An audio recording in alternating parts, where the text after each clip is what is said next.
Not sure where to go or who to trust with your flooring project? And start with Trips Flooring, proudly serving the area for more than 25 years, specializing in floor sanding and refinishing, along with installation of new flooring, including hardwood, tile, vinyl, laminate, carpet, and the hottest trend in flooring, luxury vinyl tile and luxury vinyl plank. Are you on a budget? Check out their warehouse, cash and carry, or call 304-229-7009, or visit them online at tripsfloorsanding.com.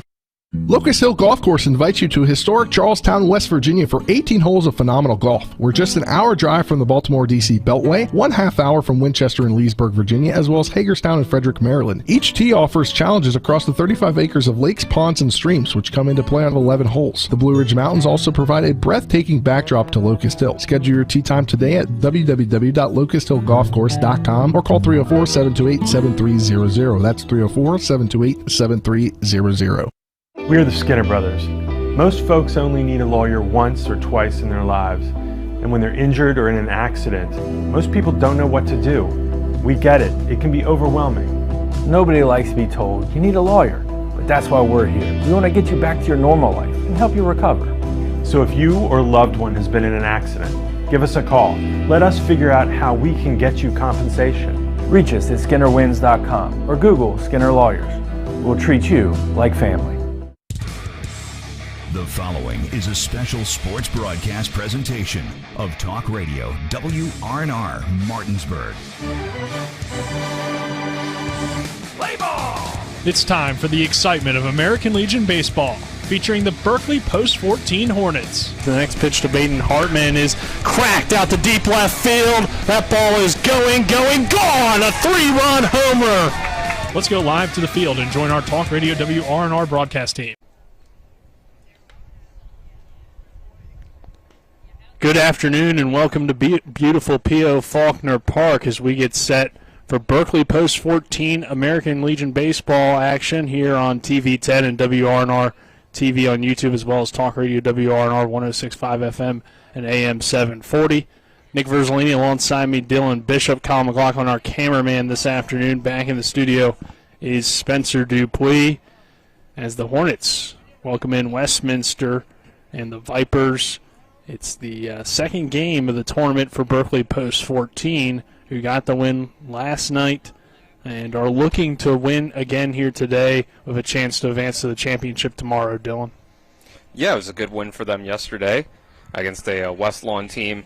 And going up against Westminster here today, we actually just saw right before this game, and maybe wrapped up within the last half hour or so, is that Westminster and West Lawn played each other and actually ended in a 10-0 win for West Lawn. So that bodes well for Post-14 here today after getting the win over the Owls. So we'll see what happens. They have a little bit of a different lineup than they had yesterday. They got some players from the junior team lined up on the bench in case they need them, and they got one in the lineup as well. So it'll be a little bit of a different look. Got Jackson Ruest on the mound tonight to start things out. And we'll see where it goes from there. But they got that one win up on the board yesterday, and they're looking to make it 2-0 before the championship day tomorrow. Yeah, 9-2 win yesterday for the Hornets over West Lawn, the team from Berks County, Pennsylvania, who, as you mentioned, Dylan, just got a win over this Westminster team. So on paper, it's looking like Berkeley Post-14 is going to be in a good situation, but you never know. Baseball's very much dependent on who's pitching, from game to game and That's true. And stuff like that. So there's a lot of things that could play a factor. And as you mentioned, the Hornets have had a few guys today. All the Musselman players are at Trevor Bohr's graduation party, so they won't be here today. And then Griffin Horowitz is out, and I believe there's one or two more that won't be here as well. So, Griffin played last night, but now his family's going on vacation. I forget who else was out, but still a really talented lineup. There's no Carson Buber listed on the roster today. So Buber's out. So, they're down a little bit, but, we know the talent on this team. We know the fact that they have the junior team and what those guys bring at their level, and they can come in and fill in and help this team win games. So while you obviously would love to have the guys that you typically have with this team, the fact that you can move the roster around a little bit early in the season and be able to turn to some of those younger guys and know that there's not that much of a drop-off, I think shows the talent that this program has. Right. I mean, one of the guys that they have from the junior team today is Grant Henderson, and we saw he pitched on Thursday, had 6 strikeouts for the junior league team, so in their win. So, I mean, it's a lot of guys that can move around. Still got Braden Stottlemyre, who's obviously a college pitcher over at Shepherd that they could throw on the mound if they need to. Pastor West, Oviedo, plenty of guys that they can use on the mound with this one, even with the shorter roster today. And, of course, the bats are always here from 1 through 9. So it's going to be a fun matchup today. See what happens. Like you said, styles make fights. So we never know, maybe they went a little lighter on the mound, Westminster did, against West Lawn in preparation for playing Post 14 in the second game of 2 in a row for them. So we'll see how it turns out. The Hornets, with the 9-2 win last night, it was 9 runs on 10 hits, just 1 error. But early on, it was a pitcher's duel for the first 4 innings. In the 5th inning, Berkeley put up 5, and that kind of put them in control with the 6-0 lead. West Lawn would come back with 2 more in the bottom of the 5th, and then the Hornets would add 3 more in the top of the 7th to pretty much pull away. Again, the Hornets will be the away team in the tournament because of this being tournament style, home and away determined by coin flip, despite the fact that this is Berkeley's home field. Some of the standouts last night for the Hornets, you had doubles from Colin Reed, Chase Herndon, Griffin Horwitz, Jordan Canby, and Ty Brodden. And most of the guys contributed to last night's victory throughout the lineup. Those 10 hits coming from several different players. So all that good to see for Berkeley Post 14. We'll take our first 2-minute break. On the other side of this break, we'll hear from the manager of the Berkeley Post 14 Hornets, Trip Tobin. This is American Legion Baseball and Talk Radio WRNR and TV 10. I pre-planned my funeral to make it easier on my family. They were relieved to know I'll get just what I want. My family actually thanked me for taking matters into my own hands. Turns out having this awkward conversation wasn't awkward at all. Pre-planning is my choice. There are certain things about me my family may not know. Now they won't need to guess. The choices are yours. The peace of mind is theirs. Pre-plan your funeral with Brown Funeral Homes and everything will be taken care of. Find out more online at brownfuneralhomeswv.com. Brown Funeral Homes, here for you. This is Eric at Hagerstown Ford. Over the last decade, the way we buy things have evolved. Now, you get on your phone, click Want It, and it shows up at your front door. At Hagerstown Ford, it is that convenient. We've changed the car buying experience on the I-81 corridor forever. And with a return policy better than Walmart, there's absolutely no reason to buy a new or used car, truck, or SUV anywhere else. Just like Amazon, Hagerstown Ford will deliver the vehicle to you, where you are, and on your time. And if you don't want it, return it. No questions asked. Why waste your time at a car dealership playing the dumb back-and-forth games? Besides, we hate it more than you do. I assure you, no dealership from Winchester, Virginia to Washington, D.C. will beat our price. No dealership from Chambersburg, Pennsylvania to Baltimore, Maryland will beat our price. And no other dealership will allow you to return it if you don't want it. Hagerstown Ford absolutely provides the best experience at the best price. Visit HagerstownFord.com to schedule your VIP experience. Click on the vehicle you want and get your new ride delivered to you at no risk. See dealer for details.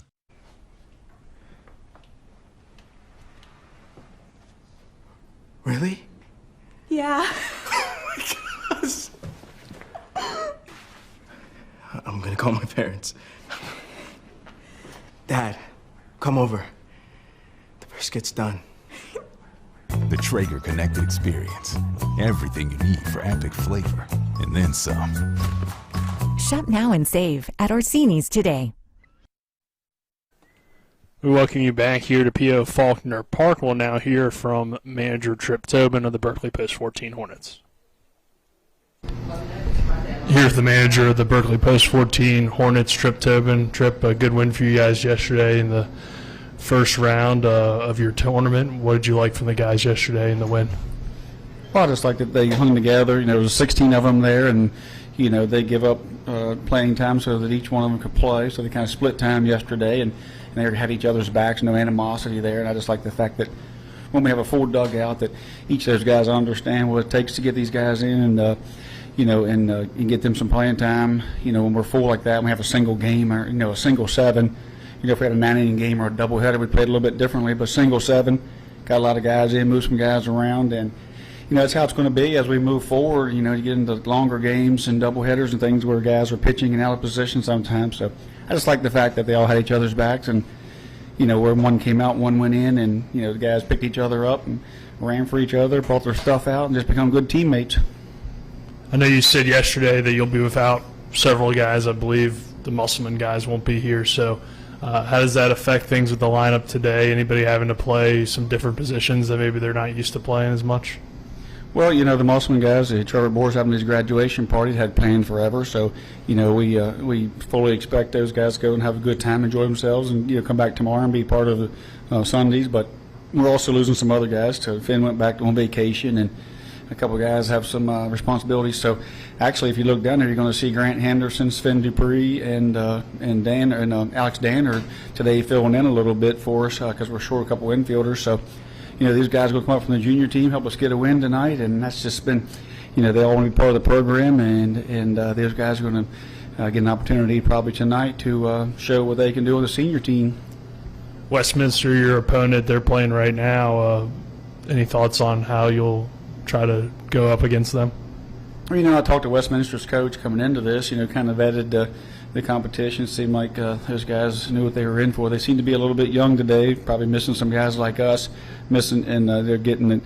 West Lawn's putting it on them pretty good right now. I think 7 or 8-0. So, see how they react from the loss that they had, and see how they react. I mean, their dugout's not real deep today either, so not sure what they have over there as far as arms go, but I think our guys are up for the task today, ready to get this win, get the number 1 seed, and hopefully we'll face Boonesboro in the morning if that happens. If it plays out that way, it'll be us and Boonesboro tomorrow, and Leesburg and West Lawn, and then those 2 of those 4 are going to be in the championship game. Carson Buber went for you guys yesterday on the mound. Who you starting today, and what are you looking to build on with Carson's success with the rest of the guys in the pitching rotation? It was nice to see Carson get out there and get some more innings in. He hadn't thrown a whole lot, an inning or 2 at Morgantown. Then we ended up throwing a couple complete games, threw an inning or 2 here and there, and then yesterday I finally got to go a little bit longer, and his arm felt good, so that was good to see him out there. He threw really well, got a little bit of a jam there late, but that happens with fatigue, and but he worked out of it, and we were able to give Trevor and Finn Horowitz an opportunity to get a close out there and make sure they kind of got a bullpen and a workout. And tonight we're going to start Jackson. I think he's going to throw about 30 or 40 pitches, probably 30, so we can have him for tomorrow, and then maybe Herndon, but then definitely Oviedo's going to get some throwing time today as well. All right, Tripp, thank you. Good luck today. All right, thank you.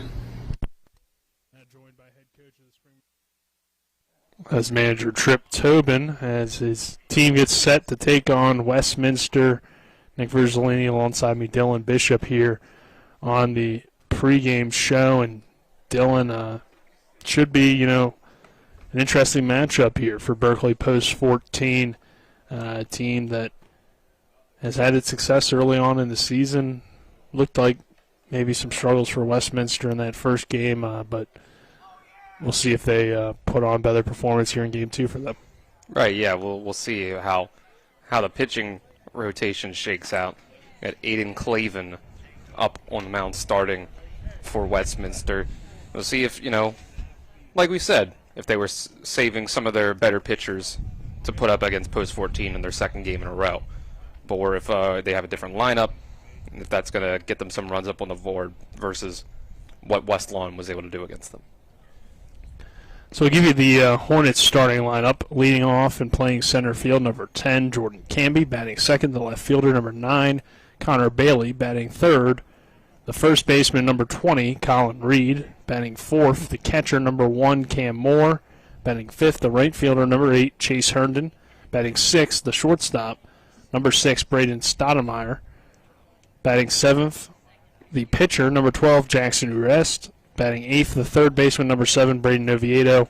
And batting ninth, the second baseman, number 4, Sven Dupree. So first start for Dupree on this team, I believe, at the senior Hornets. He's played with the junior Hornets a little bit, but I don't see any numbers for him on the year for the senior Hornets. As early on, manager for their opponent for Westminster, the Vipers, is having something with some sort of discussion with his pitcher, but we're now off here as Jordan Canby will step into the batter's box, and Vaughn will deliver his first pitch, and it's a breaking ball that misses low for ball one. The rest of the defense for the Vipers looks like this. Simon's behind the plate, Dooling's at third and short, and Nick Dooling at third, TK Dooling at shortstop. The next pitch to Canby, low for ball two. Salmon at second base, Kuzer at first base, and Walton, Kowser, and Marr from left to right in the outfield. Next pitch, a called strike one. 2 balls and a strike on Jordan Canby. Batting .429 this season for Berkeley Post 14 with 1 home run and 6 RBIs. He's been great in this leadoff spot. Next pitch misses low for ball 3. Been kind of rotating him and Bailey and at the top of the order. Canby, I believe, hit 9th last night, but back to the leadoff spot, and there's a swing and a miss for a strike. Yeah, I mean, he's the kind of guy that you can put in either spot, and of course this lineup is so deep that you do have multiple guys that you can trust in that leadoff position. But Canby's been impressive when he's been there. This one popped up in the infield. Clavon rolling over the pitcher, but Kowser coming over to make the catch for the out. Now coming to the plate, number 9, Connor Bailey. So I'll bring Connor Bailey to the plate. Bailey hitting .455 this summer with 4 RBIs for the left fielder. Wearing the number 9, batting second in the lineup. Hornets in their blue jerseys with the red numbers and red letters across the chest. Gray pants with the blue stripe down the side. The breaking ball misses high for a ball. And then for Westminster, it's a white and blue and red and orange yellow jersey. It's kind of reminds you of like the Utah Jazz. I was going to say it looks like the old 1980s Houston Astros. Okay, yeah, I think that's what they're probably doing. a better comparison there. As that one's lifted out to center field, but the Jazz have those alternates that are kind of like that too. They do, yeah. Even though it's one of those things where it makes no sense for them because it's not actually any of their colors, but they decide that that's what their alternate uniform should be. The NBA's been doing a lot of that. Is 2 down here in the inning on 2 flyouts. Bailey flying out to center field, and Canby flying out to first base. Colin Reed sends a shot but foul into the batting cages down the left field line. Being very aggressive so far are the Hornets. They're making Westminster prove that they're getting some pitches that aren't going to result in some really nice hitting for them. Colin Reed takes that one outside. 1 ball, 1 strike, 2 down. Reed hitting .435 this summer for the Hornets, 11 RBIs and 1 home run. Takes that one low and outside for ball 2.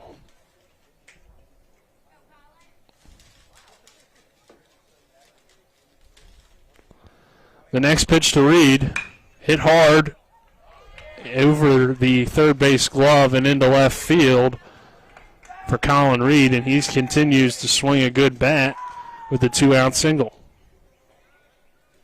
We'll bring Cam Moore to the plate. Swinging early and often against Clavin. So we'll see if they can do something with it so they don't leave Colin Reed stranded out there. Cam Moore doing the catching and batting 4th here today. Takes that one for a called strike.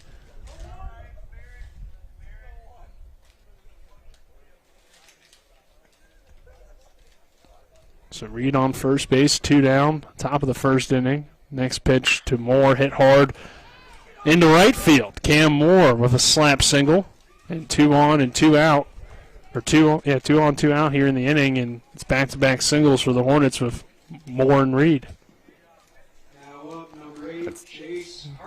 Back-to-back singles, 1 to each side. That was first left-handed batter that Clavin got the see, and now we're going to see another one.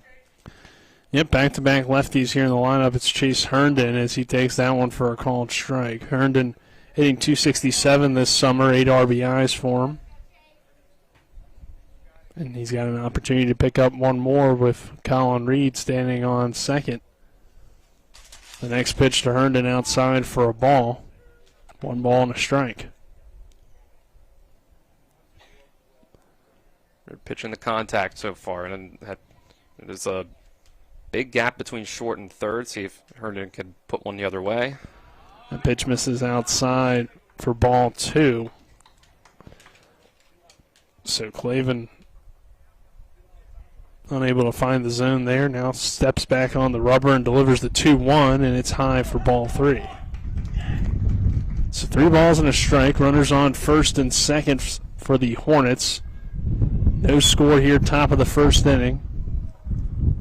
And 2 down. Next pitch to Herndon.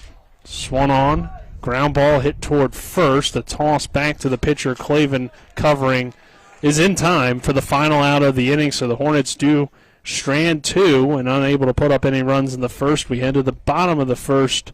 Our score, or no score here at P.O. Faulkner Park. This is American Legion Baseball on Talk Radio WRNR and TV 10. Do you need a place to go for a quick tobacco, soda, snacks, cigarettes, or beer run? Well, then you're in luck, because Enter and Exit has convenience without the cost. Enter and Exit right off Route 11 is located at 31 Meadow Lane in Martinsburg and soon to be opening in Chambersburg, PA. Enter and Exit is open Monday through Saturday from 8 a.m. to 11 p.m. and Sundays from 9:30 a.m. to 8 p.m. For great convenience without the cost, stop on into Enter and Exit today. At Carter Myers Automotive, what we do today will tomorrow become what we've done. That's why Owners Just Do More no longer defines us. Our work is never done because what we live by doesn't have a finish line. We care. Our company of owners is moving lives forward every day by finding more ways to care before, during, and after your purchase. Because when you're happy, so are we. Carter Myers Automotive. Proud to be the owners who just care more. We welcome you back here to P.O. Faulkner Park. No score between Berkeley Post 14 and the Westminster Vipers. As we enter the bottom of the first inning, Westminster coming to the plate and get to see Jackson Rest take the mound here this afternoon. Jackson's only going to throw about 30 to 40 pitches as they're trying to keep him available as a reliever as well, and a guy that we know can pitch on no days rest. So if you don't have to use a ton of them today, then there's no real reason to. Dylan? Yeah, he's proven all throughout the Hedgesville season that he can do just that, pitch about 30, 40 pitches, and then go out the very next day and do it again if need be. So, and like we said, even though it's a short roster today for the Hornets, they've got other guys that they can throw out here on the mound to try to keep some arms available for potentially 2 games tomorrow. So Jackson, the lefty, will get the start.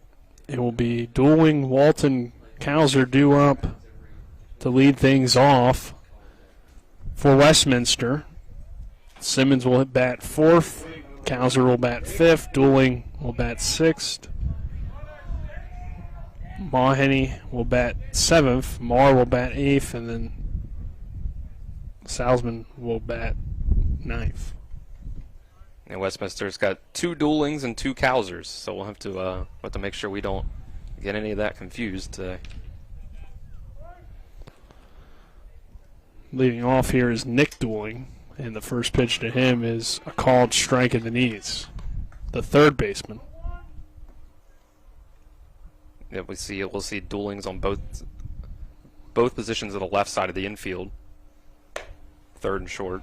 This one misses outside for a ball, 1 ball, 1 strike. The left-handed Jackson Rest kicks and deals here on 1-1, and it's fouled away.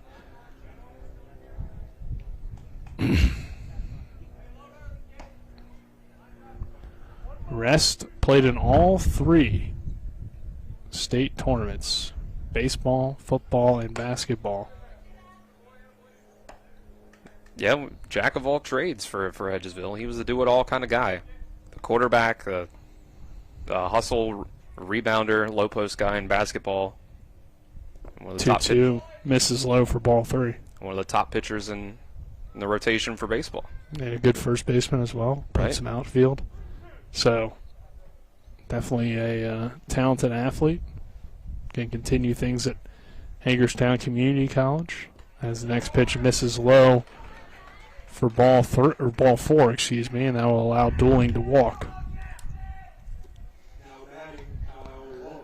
That'll bring Walton to the plate, the left fielder.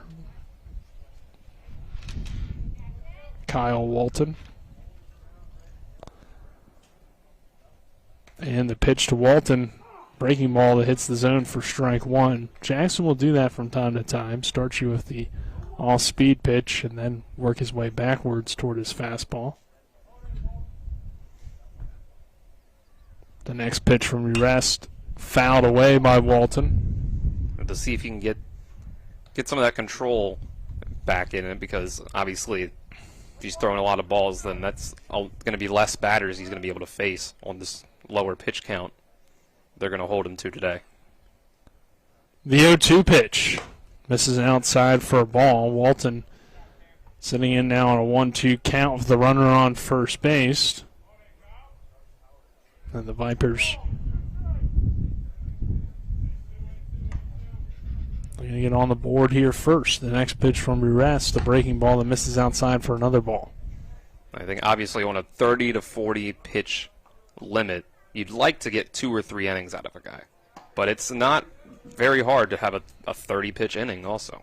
Just one inning on its own. Yeah, I mean, certainly if you get hit around like that, then I don't even know if you get through a whole inning. But Ruess gets the strikeout there on the 2-2. So Jackson able to work back and get the strikeout. That'll bring Kauser to the plate.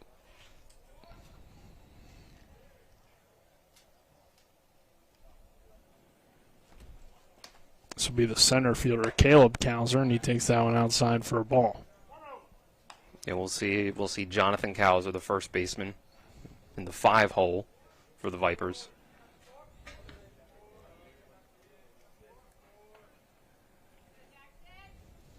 Next pitch from Rest, missing outside for a ball, 2-0 count here on Kauser. Yeah, just a little outside on that one, couldn't quite get it to reach that end of part of the plate outside. Next pitch from Rest, swing and a miss for a strike. Big cut there from Kauser, and Rest blew it right by him. 2-1 count now. Yep, 2-0. He's sitting dead red on a fastball, and he got one, but it was too much for him. The 2-1 pitch missing outside, never really came back across the plate. Looked like a curveball. Yeah, didn't quite break in enough. 3-1 count now. Rest misses low for ball 4. His second walk of the inning. So it's been walk, strikeout, walk to begin things for Westminster. They got runners on first and second with just one down. And we'll have a mound visit. That early visit. Like we said, obviously, if the plan is for him to not go deep into this game, then we're going to need him to get things figured out pretty quickly. And it looks like it's a mechanical issue, according to at least the pitching coach, who wants him to try to settle in with. He's already halfway through his pitch count limit. He's at 16 pitches. Yeah, like I said, that's not a big limit. No, it's not. It's not. Like I said, it's not hard to just go through that in a single inning if you're struggling a little bit, not having some long at bats, walk a couple guys like he has.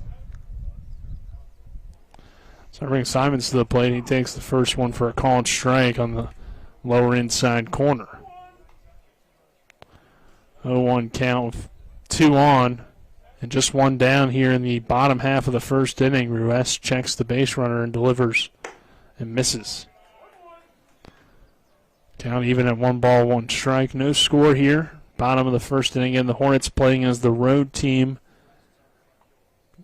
because they lost the coin toss to determine home or away. So the next pitch coming here from Rest is lined into right center field. That'll get down for for a base hit and a run scoring.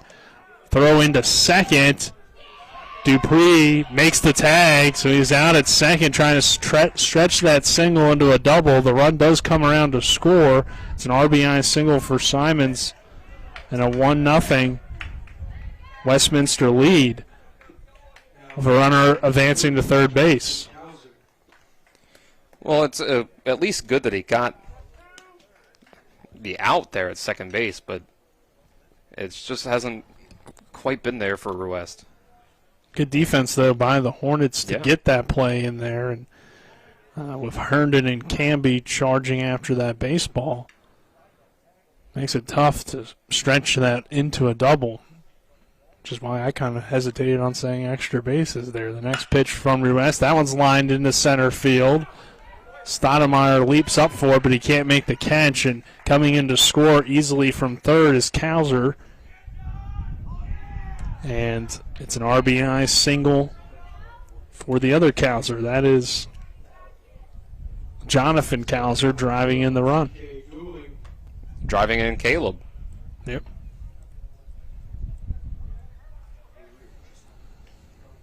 But hey, if you're West, you settle in here. You don't have guys in scoring position anymore. Just need one out. Get yourself out of it. So 2-0 Westminster on top of Berkeley post 14. And Jackson Ruess now working ahead on an 0-1 count. The next pitch for him is popped up in the infield. Dupree calls off everybody and makes the catch for the final out of the inning. But Westminster gets on the board first. Back-to-back RBI singles to end the first inning for the Vipers. And we head to the second. 2-0. Westminster leading post 14. This is American Legion Baseball on Talk Radio WRNR and TV 10. Ever try to collect on an insurance claim? Perhaps a homeowner's claim, auto accident, or fire. Insurance companies collect money from you for protection should something bad happen. And when it does, they don't want to pay, or they offer too little. At Mansion Ferretti, we have an attorney who worked defending insurance companies and knows all the dirty tricks they play to deny or lowball your claim. Call us today for help in getting what you really deserve. Mansion Ferretti, when you need justice. We're the Skinner Brothers. Most folks only need a lawyer once or twice in their lives. And when they're injured or in an accident, most people don't know what to do. We get it. It can be overwhelming. Nobody likes to be told you need a lawyer, but that's why we're here. We want to get you back to your normal life and help you recover. So if you or a loved one has been in an accident, give us a call. Let us figure out how we can get you compensation. Reach us at SkinnerWins.com or Google Skinner Lawyers. We'll treat you like family. We welcome you back here to P.O. Faulkner Park. Hornets trailing as we begin the second inning, 2-0 to Westminster. Nick Verzolini alongside me, Dylan Bishop. And Dylan, we head to the 6, 7, 8 guys for Berkeley post 14. Stoudemire, Ruest, Oviedo due up. Yeah, they got a little bit of work to do to start things off. Like we said, we could look at the fact that Westminster was just out against West Lawn in the last game here in this tournament, and they got, beat up on 10-0. But we never know. Once you change pitchers, once you change lineups for the next game, you don't know what's going to happen. And so far, that's come to fruition as it's an early 2-0 lead for the Vipers. Stoudemire will dig in, and the first pitch to him, a breaking ball that misses low for ball one. Stoudemire playing shortstop again today, hitting .238 on the year with 7 RBIs. Could be a guy we see start tomorrow if Berkeley post 14 is able to keep winning. As that one's fouled down the first baseline. Right, we've seen some impressive pitching out of him already so far this Legion season after his freshman year as a pitcher at Shepherd. But he's still getting some time in the lineup, still wants to try to do both. Still get some experience, even though he's only a pitcher in college. The 1-1 pitch misses low for ball 2. I should say he's only been a pitcher in college. He wants to continue doing both. Yeah, we'll see if he gets some opportunities with the Rams next season. The next pitch to Stoudemire. That's a called strike 2. 2 balls, 2 strikes for him. 7 ribbies so far on the year for the former Washington Patriot. The next pitch. Low for a ball.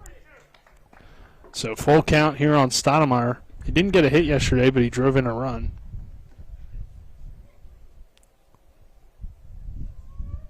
And the next pitch from Clavin is low for ball 4. And the thing is, Dylan, he is very fast. So, he gets out there, gets out on the base paths, and he can add that speed element, and why maybe we may see him get some at-bats at Shepherd, because if you can get him on base, he could be productive for the Rams. Right, yeah, he's not just some power pitcher that doesn't have any value out here in the field or at the plate and on the base paths, so that's why you see him out here in the 6th spot playing shortstop. Ruess takes that one outside for a ball. Jackson pitching so far. It sounds like maybe Oviedo could be the guy that they call on at some point today. And Ruess takes that one for a called strike. So then I would presume Jackson would probably go to first and Colin Reed would go to third, if they do make that move at some point today. The next pitch missing inside for a ball. 2 balls and a strike here on Ruess. Trying to take a look over towards the bullpen. I want to say that might be Chase Herndon warming up in the bullpen. It's hard to see through the gate. It's a left-handed single-digit number. Well, that would narrow it down. Yeah. Because Trevor Boer's not here, so It can't be him.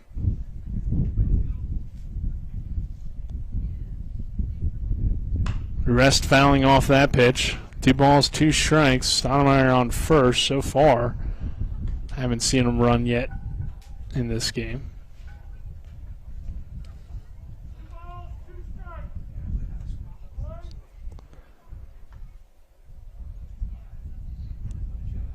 Stoudemire takes his lead. The 2-2, missing inside, nearly hit him, but wasn't a bad pitch there from Clavin with 2 strikes. He'll step back on the rubber. Stoudemire will take his lead down there at first.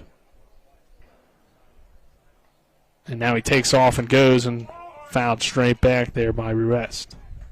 Spencer Dupuis back in the studio made a good point. We should remember that the plan is for Lane DeLauder to pitch one of the games tomorrow for the Hornets. His first appearance for Post 14.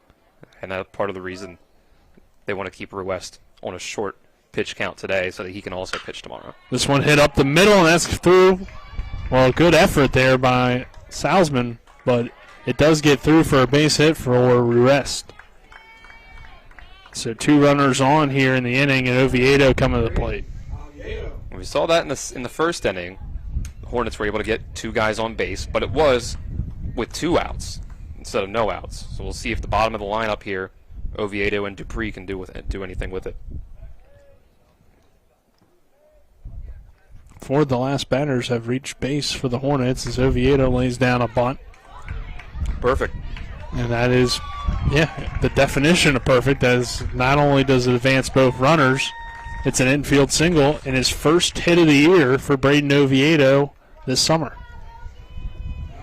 Perfectly placed. The pitcher went in for it. The first baseman also started to come in once he saw it was a bunt, and he didn't get back, and the second baseman didn't get over in time. He hesitated because I presume he thought maybe the first baseman was going to go back and cover the base, but neither ended up happening. I'll bring Dupree to the plate. First one, a breaking ball that misses low. This is his first plate appearance with the senior team this year.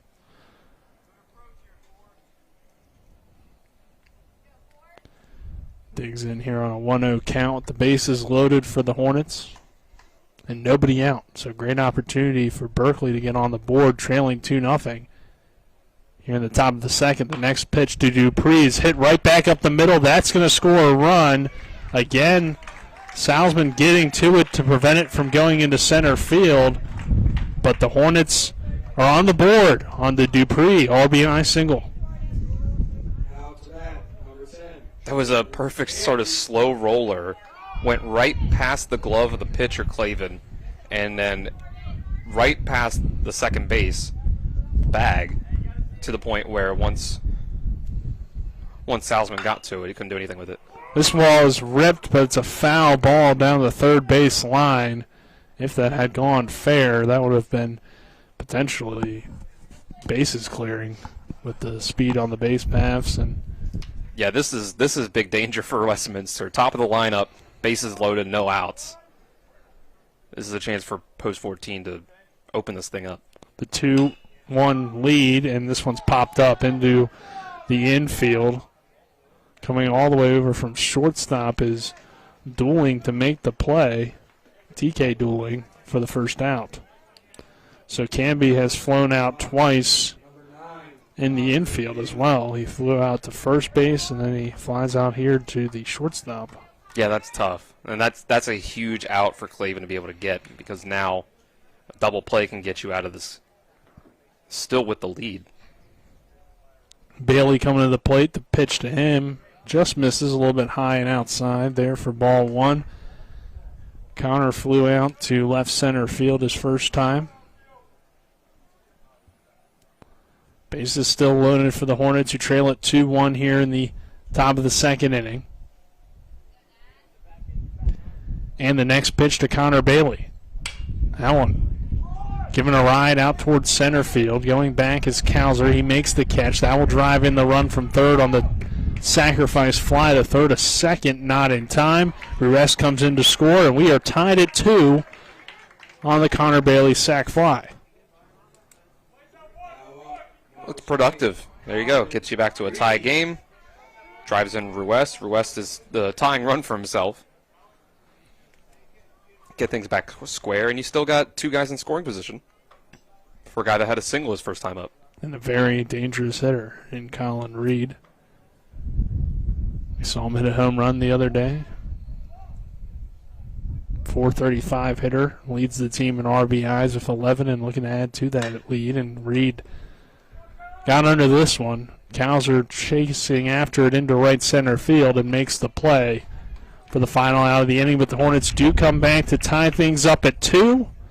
We head to the bottom of the second. 2-2 our score. This is American Legion Baseball on Talk Radio WRNR and TV 10.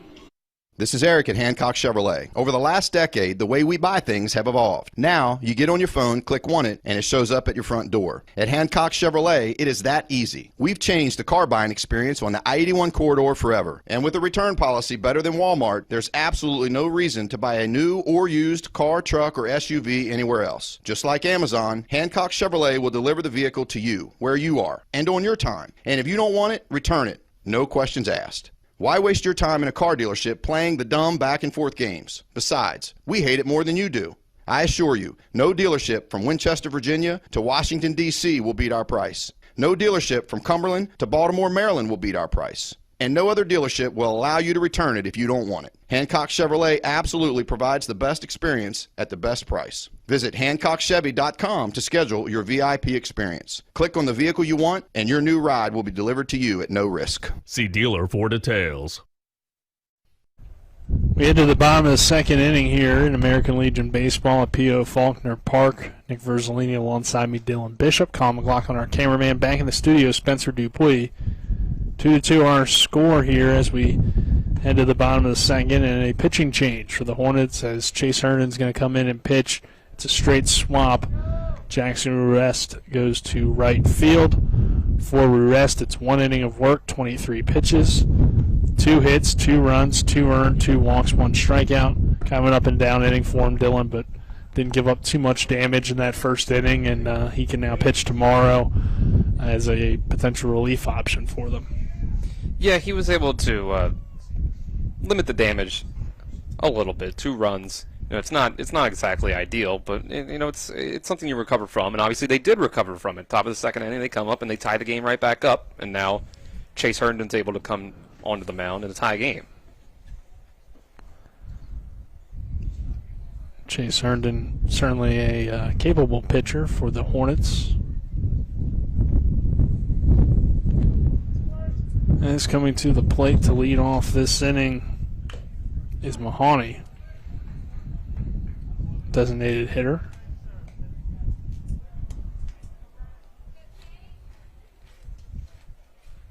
It's a good start for Herndon. First pitch, fire fastball in there. Yep, fouled away for strike one. The 0-1 from Herndon runs inside for ball two. Chase on the year, 7 innings of work, 2 starts. This is his third appearance, first relief appearance for him. He's 0-1. 9 hits allowed, 7 runs, 7 earned, 3 walks, 6 strikeouts, a 7 ERA so far for Herndon. And he sits in with a 2-1 count now on Mahoney. The next pitch, ground ball foul. We've seen a lot of southpaw looks so far for the Hornets. The Vipers getting to see West and Herndon to start things out.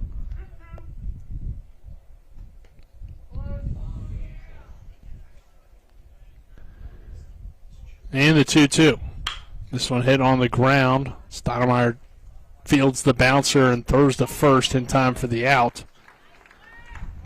So, first batter is retired on the 6-3 ground out. That'll bring Marr to the plate.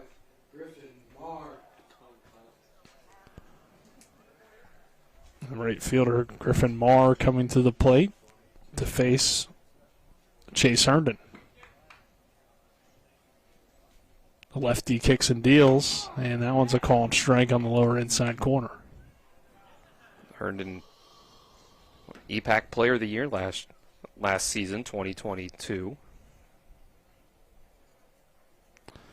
Yeah, he's co-player of the year with his teammate Griffin Horowitz. Yeah, we have to give Griffin his credit. Saw him on the mound for the first time for the Hornets this year, yesterday. 1 ball, 1 strike, 1 away, and the next pitch missing low for ball 2. 2 balls, 1 strike. Yep, the former Spring Mills Cardinal. And the next pitch, big swing and a miss for strike 2, now playing at WVU Tech. 2 balls, 2 strikes, 1 down. Next pitch from Herndon, called strike 3. Marr goes down looking for the strikeout. You really, of all the games, obviously you always want a great game from your pitcher out on the mound, but today especially you want it because they're a little low in the rotation and the bench in general, which might be why you see a guy like Grant Henderson up here, even though he pitched on Thursday. I'll bring Salzman to the plate. He takes the first one for a called strike. The second baseman. Next pitch from Herndon, misses low and outside for a ball. Yeah, that's one thing that the Hornets have this year that they haven't had in the past, which is the junior team. So gives you more guys that you can call up if you have guys that are dealing with other personal things, as this one's a called strike. 1 ball, 2 strikes. It's almost like having a AAA team. Yeah, and Henderson especially is a guy that you like to have. He's been pitching great for the junior league team. And there's a 1-2 swing and a miss on a breaking ball for strike 3. Back-to-back strikeouts to end the inning. We head to the third. It is tied at 2 between Post 14 and Westminster. This is American Legion Baseball on Talk Radio WRNR and TV 10. We're back at 60. Providing reliable protection since 1877, we are Farmers and Mechanics Insurance Companies.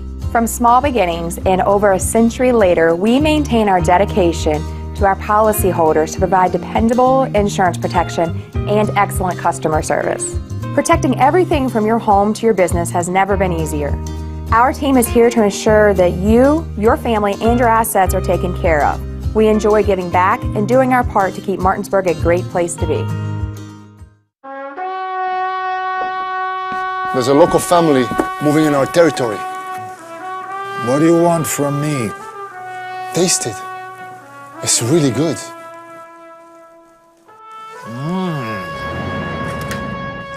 going through the mattresses.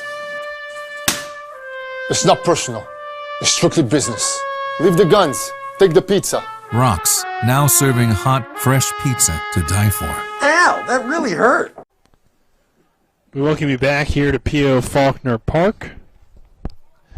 Tied at 2 between Berkeley Post 14 and Westminster. As we head to the 4, 5, 6 hitters due up for the Hornets, and Cam Moore, Chase Herndon, and Braden Stoudemire.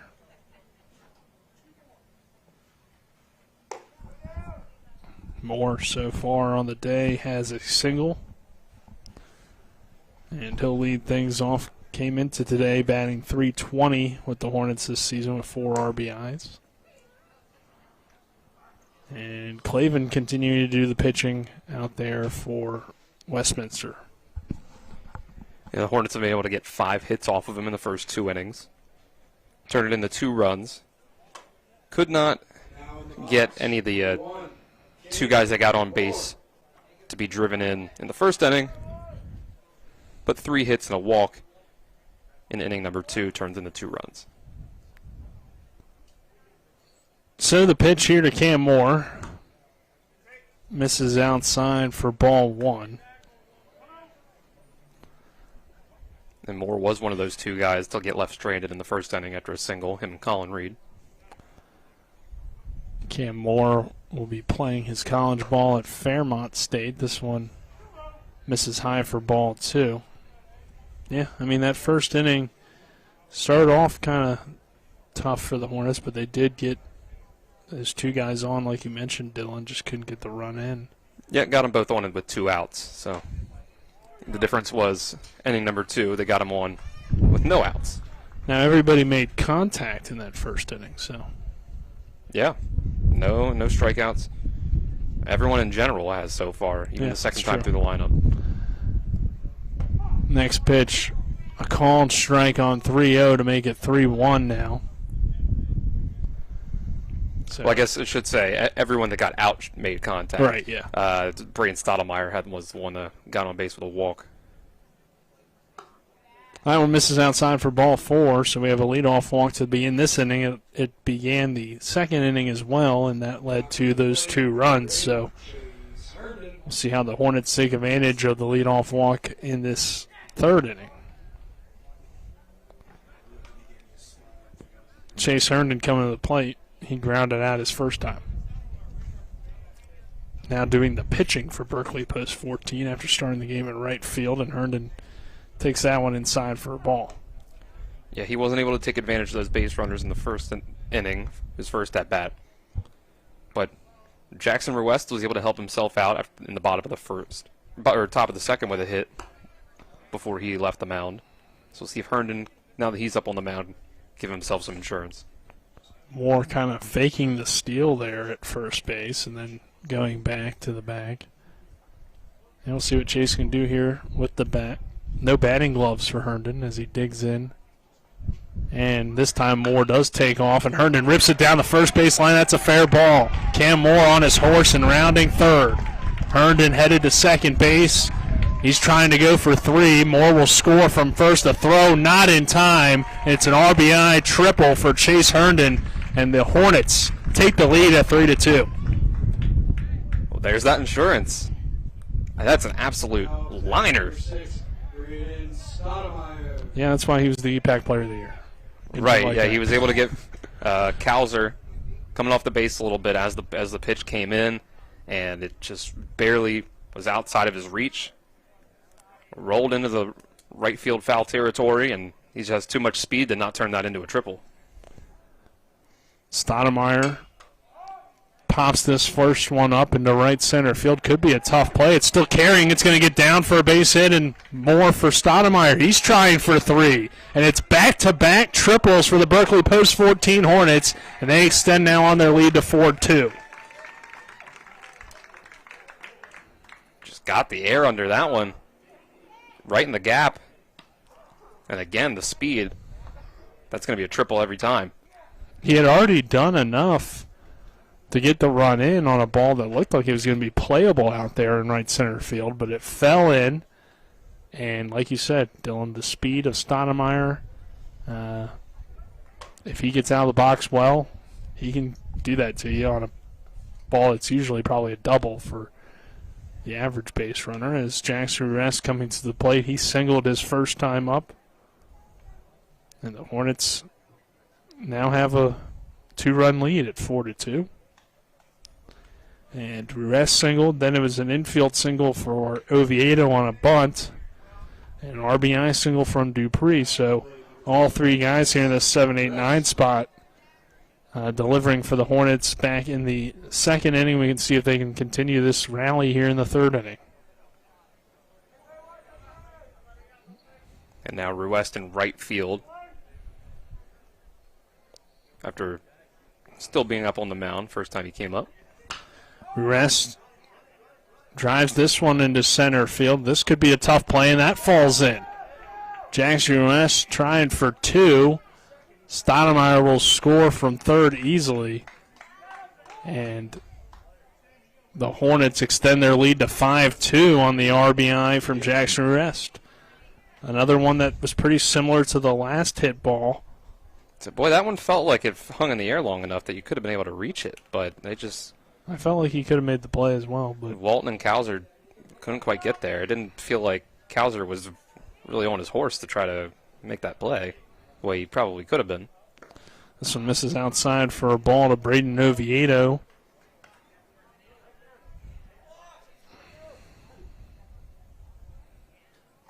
I felt like he could have stretched out a little bit and made the play, but I don't know. Yeah, it just didn't seem like the... Maybe just misread it or whatever, but maybe. Either way, Ruest is in there with a double. Now he's on cycle watch here, Dylan. Single, double.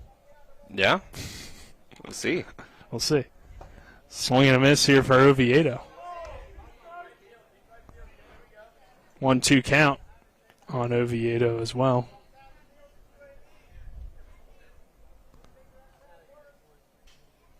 Ruest takes off for third. The throw down. Not in time as Jackson Ruest has a stolen base. So again, the Hornets have a runner on third with nobody out. And Oviedo sitting in on a 2-2 count. It's already a 5-2 post-14 lead. There was a really early jump for Ruest, and then it felt like maybe there was still enough time to get him, but he made a good 2-2 slide. lined into center field. Cowser comes in, makes the catch this time, throws it in. Ruest will score from third. The throw up the line. So Jackson's in there with a run scored. And the Hornets extend their lead on the sac fly to 6-2. So you'll take that from Braden Oviedo, and now Sven Dupree comes to the plate. He has an RBI single back in the second inning. Nobody on the base paths now if you're Aiden Clavin. But Oviedo does his job and drives in a run. They've done the damage. 4 runs before they get their first out. Next pitch here to Dupree is fouled away. Now Dupree has a chance to get this right back to the top of the lineup and see if they can do it all over again. 0-1 count here with 1 down. And the next pitch to Dupree is low for a ball. 1 ball, 1 strike, 1 away. Hornets on top of this one 6-2. Here in the third inning, as Berkeley trying to get another win in their tournament. The next pitch missing outside for a ball. 2 balls, 1 strike. Now, we weren't sure after that first inning when Westminster took the 2-0 lead. When we like we said, we saw them lose to West Lawn by 10 runs in the game right before this one. Next pitch low for a ball. After that 9-2 win by post 14 over West Lawn yesterday. So we said, well, who knows about the lineup change, different pitching, and we saw them open up a 2-0 lead. But now the bats have come alive, and the pitching has settled in for the Hornets. Dupree taking on 3-1, and it's a called strike 2. Now a full count here on him. as Clavin trying to work out this inning. Hornets now trailing, Vipers trailing 6-2. This one a ground ball hit towards short. Dueling comes up throwing and fires to first in time to get Dupree for the second out, but Jordan Canby coming to the plate now. Canby so far 0 for 2. He's popped up into the infield in both of his at-bats. So trying to come through with a hit is Jordan Canby. Like we said, he's generally been hitting the ball very well. He came in recently. batting .429, so. It's going to be his third opportunity at seeing Clavin up on the mound. So definitely not struggling on the year. I mean, he's making contact today. Sometimes you just, get under it or whatever, and then you pop out. Next pitch to Canby is low for a ball. 1 ball, 1 strike. Believe it or not, Dylan, even the major leaguers pop out. That's true. Yeah. The best hitters, they only get hits 3 out of 10 times. Yep. 2 balls, 1 strike here on Jordan Canby, the former Martinsburg Bulldog, now headed to Potomac State, where he'll be joined by Hornet teammate Riley Bump. Next pitch here to Canby, slapped and heading foul and out of play down the first base line. So Canby gave it a little bit of a ride, but he fouled it off to stay alive here. Count even at 2 balls and 2 strikes with 2 outs. Big inning for the Hornets. 4 runs have already come across. And it's 6-2, Berkeley post 14. The next pitch, a breaking ball. It's a shot to deep left field. Headed foul, though, and out of play. Actually hit off the fence, so it did stay in play, but was not really a playable ball for left fielder Kyle Walton. He finally got some good contact on a pitch, really for the first time today. So we'll see if that's a confidence boost at least. Pulled it too far to keep it in play, but the 2-2 to Canby. Swing and a miss, strike 3. Got him on the high pitch for the final out of the inning. Canby goes down swinging. We head to the bottom of the third. Berkeley post 14-6. Westminster 2. This is American Legion Baseball on Talk Radio WRNR and TV 10. Jambo Construction and Fencing Company, LLC, is a veteran-owned and operated company right here in the Eastern Panhandle, West Virginia, that specializes in decks, fencing, and hardscaping. Find us on Facebook at Jambo Construction and Fencing to see more of the projects we've completed. For a free estimate, you can call Bo Bartley at 304-268-5452 or Jamie Gall at 304-279-5053. We are licensed and insured in the state of West Virginia, and as Martinsburg alums, we say, go Bulldogs.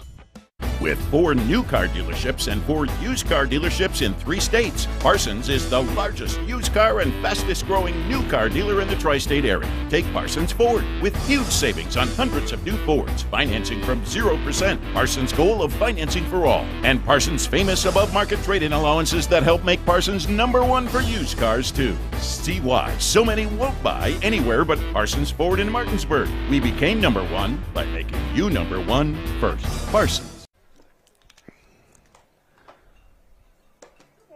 We head to the bottom half of the third inning. Berkeley post 14-6. Westminster 2. This is the second inning of work for Chase Herndon. The Hornets rallying for 4 here in the top of the third. Again, playing as the away team, with it being a tournament, despite playing here at P.O. Faulkner Park. So if you're just now joining us and wondering why it's the bottom of the third and the Hornets are pitching, that's the reasoning. So we head to the bottom of the third. It's the top of the order due up. Dueling, Walton, and Cowser. This is Nick Dueling to lead things off.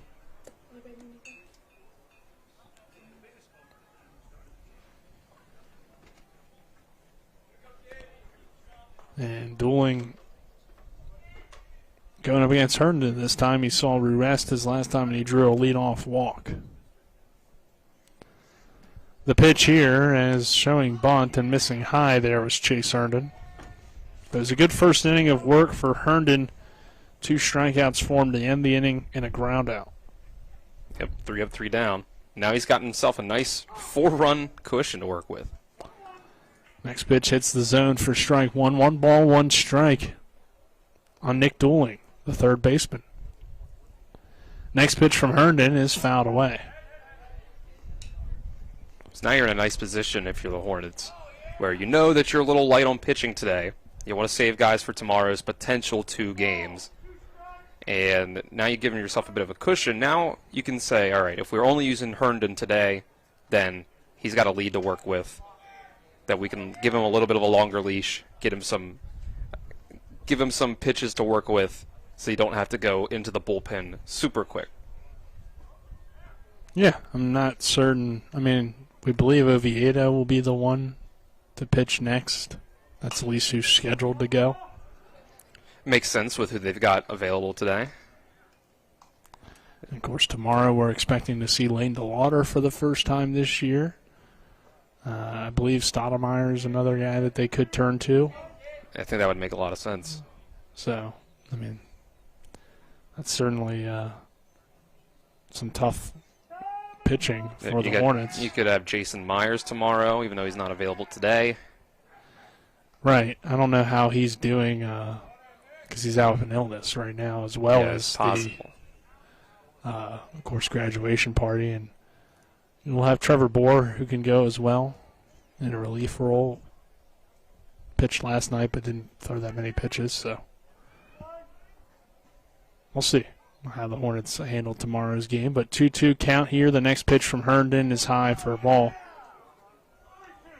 Of course, Baden Hartman will be back, so, I mean, pitching really isn't a problem on this team. They have plenty of arms. The 3-2. Bouncer low for ball 4, then allows Dooling to reach with his second walk today. It's been good patience for Dooling up at the plate so far. He fell behind, I believe, in that at-bat, but still worked his way on, doing his job as the leadoff man. Kyle Walton to the plate. He struck out his first time. Herndon's pitch here. He runs inside on him for ball 1. Chase Herndon, the left-hander. Looking to help the Hornets continue to cruise here. A 6-2 lead for Berkeley post 14. Here's a well-placed bunt, but it's going to go foul by Walton up the first base line. If that stayed fair, it would have been a tough play for either Herndon or Cam Moore, but it did go foul, so runner will retreat back to first base. And 1 ball, 1 strike here on Walton, who, again, he struck out his first time swinging. Just 3 strikeouts for Westminster. For Berkeley post 14, they only have struck out 1 time so far. Another bunt attempt. This one popped up in the infield and going to be fielded by Cam Moore for the out. That's a tough break for Walton, but that's the risk you take. Yeah, I mean, I understand wanting to bunt to avoid the double play, but when you're down 6-2, I don't know if that's necessarily your best option there. But that's just my opinion.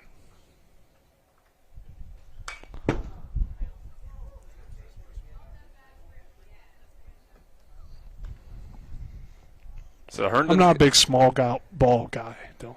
When you're down. Yeah, you're down by 4 run, runs. I understand the concept of, you've got plenty of innings, I guess. Plenty of innings to work with, 4 or 5 innings. But that you're taking a lot of assumptions that your pitching is going to come back and get itself settled back in. But this is a tough lineup to do that against. So I'd just be swinging. But you don't want to hit into a double play as well, so. Yeah. It's, baseball's a game of strategy, and sometimes your strategy works well and you look like a genius, and sometimes it doesn't work and then you don't look so great. So, yes, every coach would say that they try to get their players to do things that work and not do things that don't work. So, the 1-1 misses high for a ball. Rather than, that's always the point. It's like, it would have been a good idea if it worked. It's a bad idea if it doesn't work. That's usually how it goes. That's when people will look at it. And that's really, that's every sport. But it seems like baseball, you can criticize it a bit more since there is so much that you could do in different situations, as this one's fouled away by Cowser. Pros and cons to every sort of strategy. That's the beauty of the game. Yep. But here we are, 2 balls, 2 strikes, 1 out, a runner on first for Westminster. Next pitch from Herndon. Runs inside for a called strike, 3. Got him looking there for the strikeout, and now 2 down in the inning. And we're going to see another mound visit here on Herndon. And they're going to make a change, actually. So I guess he is done. I guess they want to keep him available. Ran up, and they're going to get Oviedo in there. Yeah, I guess they want to keep him available for tomorrow as well. Like you said, there could be 2 games if you win your first game tomorrow and go to the championship. Right. So we'll go ahead as Braden Oviedo is going to come in and pitch. We're going to go ahead and take a 1-minute break. It's American Legion Baseball here on Talk Radio WRNR and TV 10. A new WVU Heart and Vascular Institute is now open in Martinsburg, offering 10,000 square feet of clinic space with exam rooms, procedure rooms, diagnostic capabilities, and a dedicated patient entrance waiting area. At the WVU Heart and Vascular Institute, our board-certified physicians are performing groundbreaking procedures using cutting-edge techniques to provide world-class healthcare close to home. Visit the expanded WVU HVI Clinic on the Berkeley Medical Center campus, a department of Berkeley Medical Center. Join us this summer for the thrill of American Legion Baseball on Talk Radio WRNR and TV 10. The Berkeley Post 14 Hornets are the premier team in the area, and you don't want to miss 1 second of the action. The next pitch to Baden Hartman is cracked out to deep left field. That ball is going, gone! A 3-run homer! The Hornets begin their season on June 3rd. We'll have coverage all the way through the area tournament, July 18th through the 22nd at P.O. Faulkner Park. We welcome you back here to P.O. Faulkner Park. 6-2, Berkeley Post 14 on top here of Westminster's. We have a pitching change. It's going to be Braden Oviedo to come in and pitch for Berkeley Post 14. Chase Herndon's day done right at 30 pitches. He works 1 2/3 innings, no hits, no runs given up or came across, and a walk and 3 strikeouts for Herndon. So they're going to come in and bring Oviedo on, and the my earlier prediction, I believe, is what we have defensively now. Colin Reed moving to third, Jackson Rest playing first, and Herndon out there in right. So, hey, Dylan, when you've seen enough of these games, you start to be able to kind of predict what the Hornets are going to do. Yeah, makes sense. I think it was pretty clear when you looked at the lineup today, who they had available, that Stottlemyre's probably a guy that you save on the mound for tomorrow, and that kind of left Herndon and Oviedo as your guys after West. And, yeah, you just put the pieces together of who – they got him. Great pickoff move from Braden Oviedo, ends the inning. And we head to the top of the 4th. Berkeley Post 14 on top 6-2. We're back in 60 seconds. This is American Legion Baseball here on Talk Radio WRNR and TV 10. Hornets on top 6-2. On the Sports Mix, you'll hear the latest in local sports. Spring Mills, Hedgesville, Martinsburg went 2-2.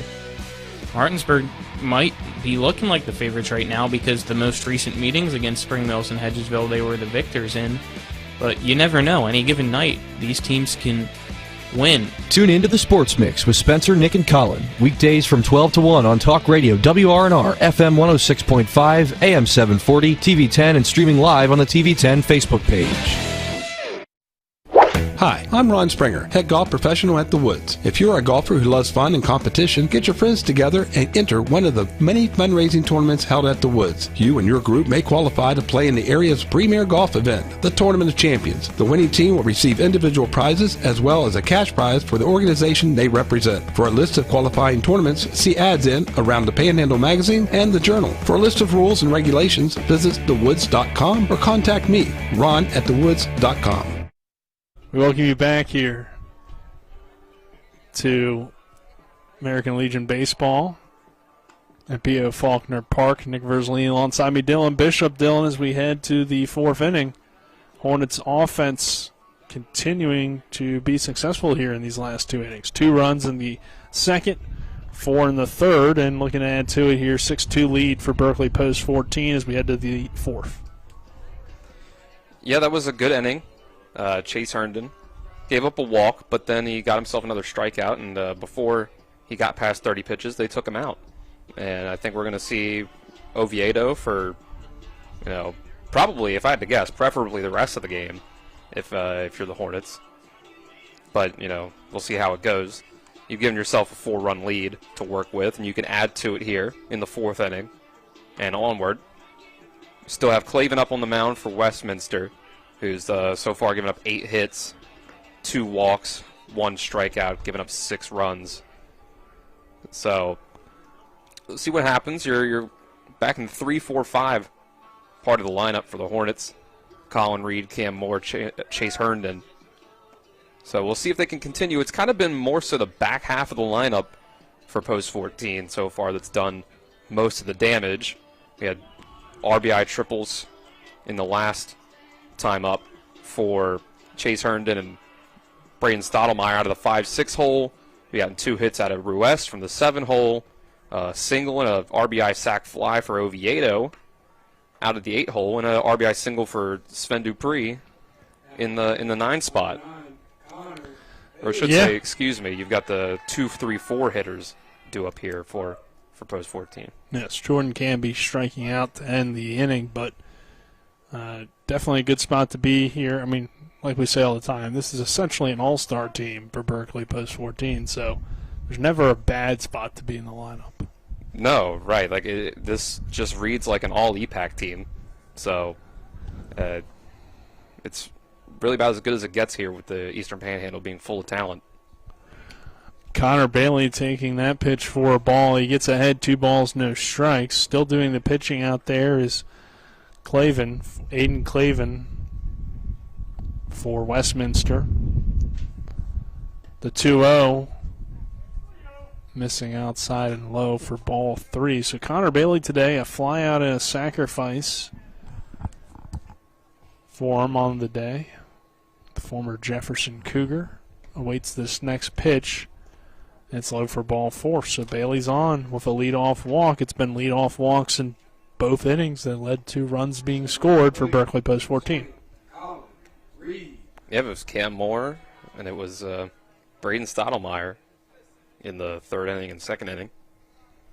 And Colin Reed got himself a hit his first time, flew out to center 2nd time.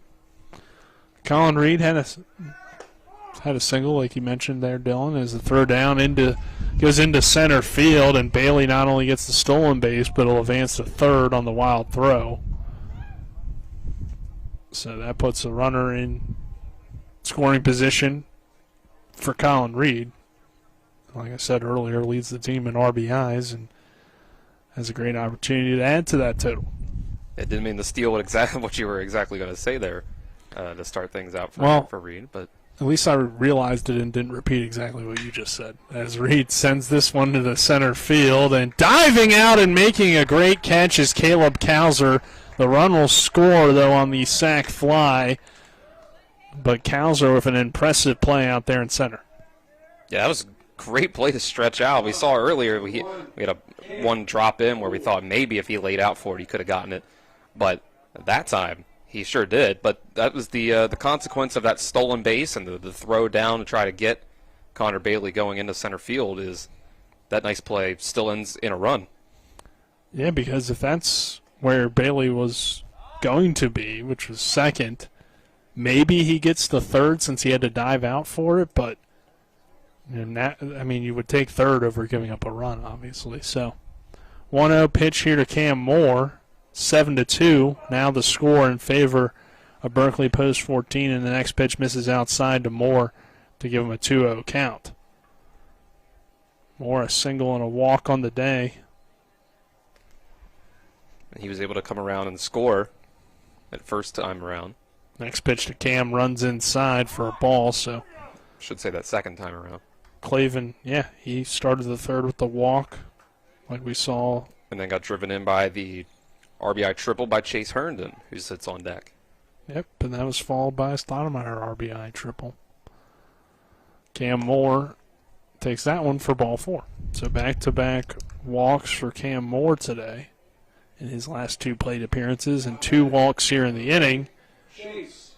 And don't see anybody warming yet in the bullpen, but I would presume Clavin's days running out of pitches, I should say. It's probably, I would imagine we're not going to see him for too much longer if he continues to struggle. Yeah, maybe trying to get out of this inning, but besides that. Yeah, but here's the thing. Last time this part of the lineup came up, it went triple, triple, double, RBI, sac, fly. Yeah. This one misses outside for a ball, 2-0 count. And that was that 4-run third inning last time. Chase Herndon, RBI triple his last time, ground out back in the first.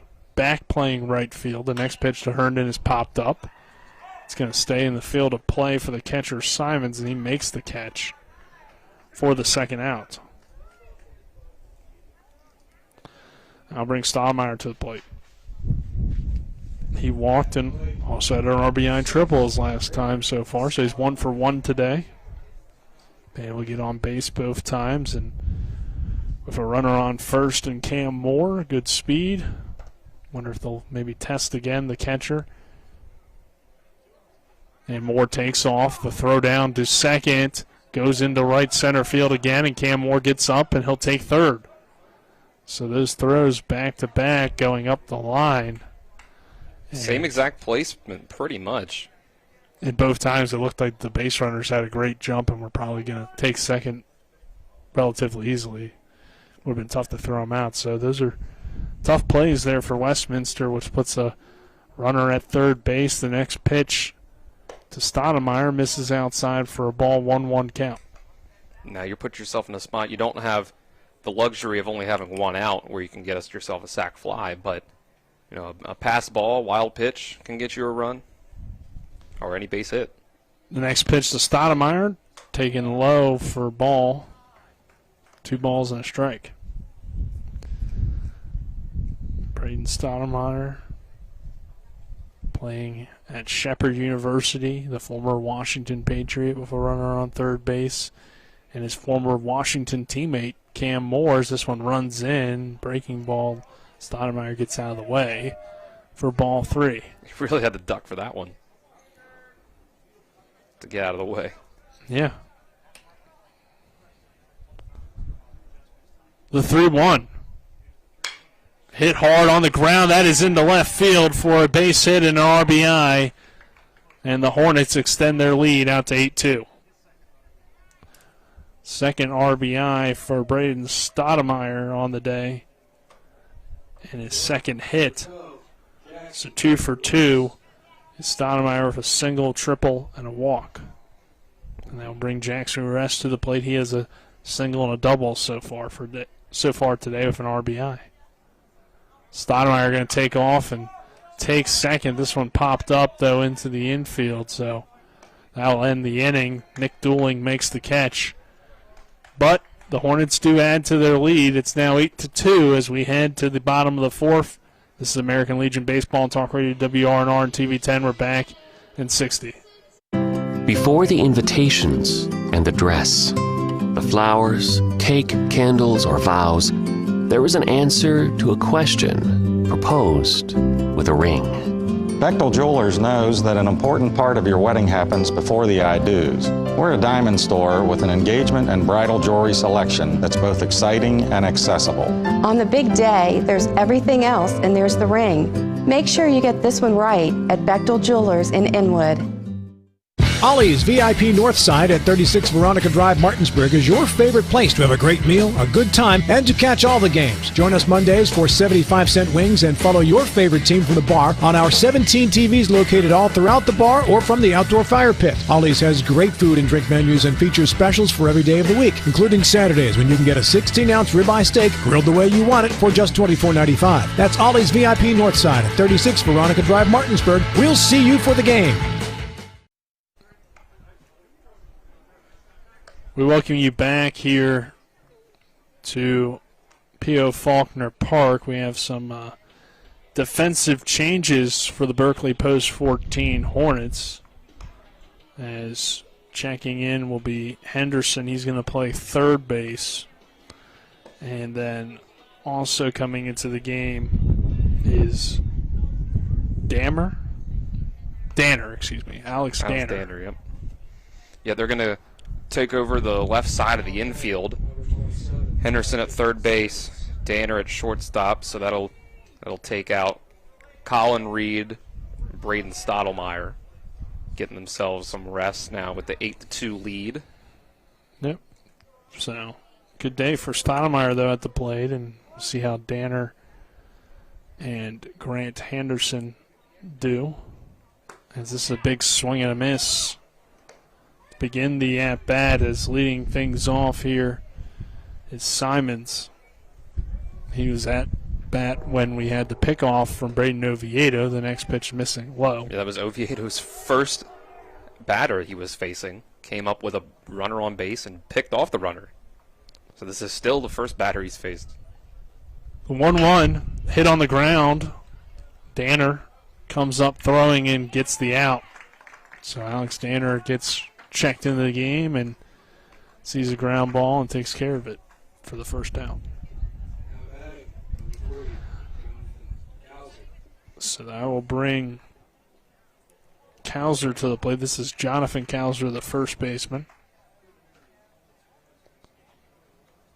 And the pitch from Oviedo, a ground ball hit off the end of the bat. Slow roller. Oviedo can't scoop it as he tried to barehand it as he kind of had to, with Cowser hustling down the line and tried to flip to first, but instead it results in a runner on first base. Yeah, it's a tough play for Oviedo to have to try to make, but it is a makeable one. I think if he had gotten a clean scoop on it and tossed it, it would have been in time. But it was still tough. Yeah, I would agree. That should be ruled an error there on Oviedo, even though it was, like you said, Dylan, a difficult play. Could have been made. And yeah, tough one that you still should make. Not the easiest. This one hit hard past the diving Urest and into right field. Herndon has a little bit of an issue with it in right, but now picks it up off the grass and throws it in. So runners on first and second. Also Ty Brodden now doing the catching for Cam Moore. Let's just look down and notice that. So another change there for the Hornets. And that was the whole bench. Yeah, I figured that would be the case at some point today with only, 3 guys on the bench today? Yep, 12 guys. There's a check swing. He didn't go around. And we'll check down, and apparently he didn't. As Brodden I'm a little surprised by that call. Come out and speak to Oviedo. But yeah, it was close, I thought he might have gone around, but it's tough to tell from our angle necessarily. Right, that's why I usually go down to an umpire, out in front or to the side. Runners on first and second, just one out. Here for Westminster, the pitch from Oviedo misses high and outside for a ball. Moves the count to 2-0. It's kind of an underrated amount of responsibility that you've got putting on Braden Oviedo here and what you're trusting in him, because you probably want him to try to finish out this game. And there's a lot of ball game left. Yeah. That is a good point there, Dylan, is you do have a few other guys that you could throw, but Oviedo really the main one here as he hits the zone for a strike. Right, like we said, we've already seen Ruest and Herndon. You've taken them out around 30 pitches or less, try to keep them available for tomorrow. And probably anyone else, taking Stottlemyre out of the game, you could put him back in, but there's a walk. There's a walk there to Oviedo. But like we mentioned, Stottlemyre's a guy you'd like to save for tomorrow in the championship day, potential 2 games that you have. So, but the thing is, like we mentioned with Herndon before, you got a leash of a 6-run lead.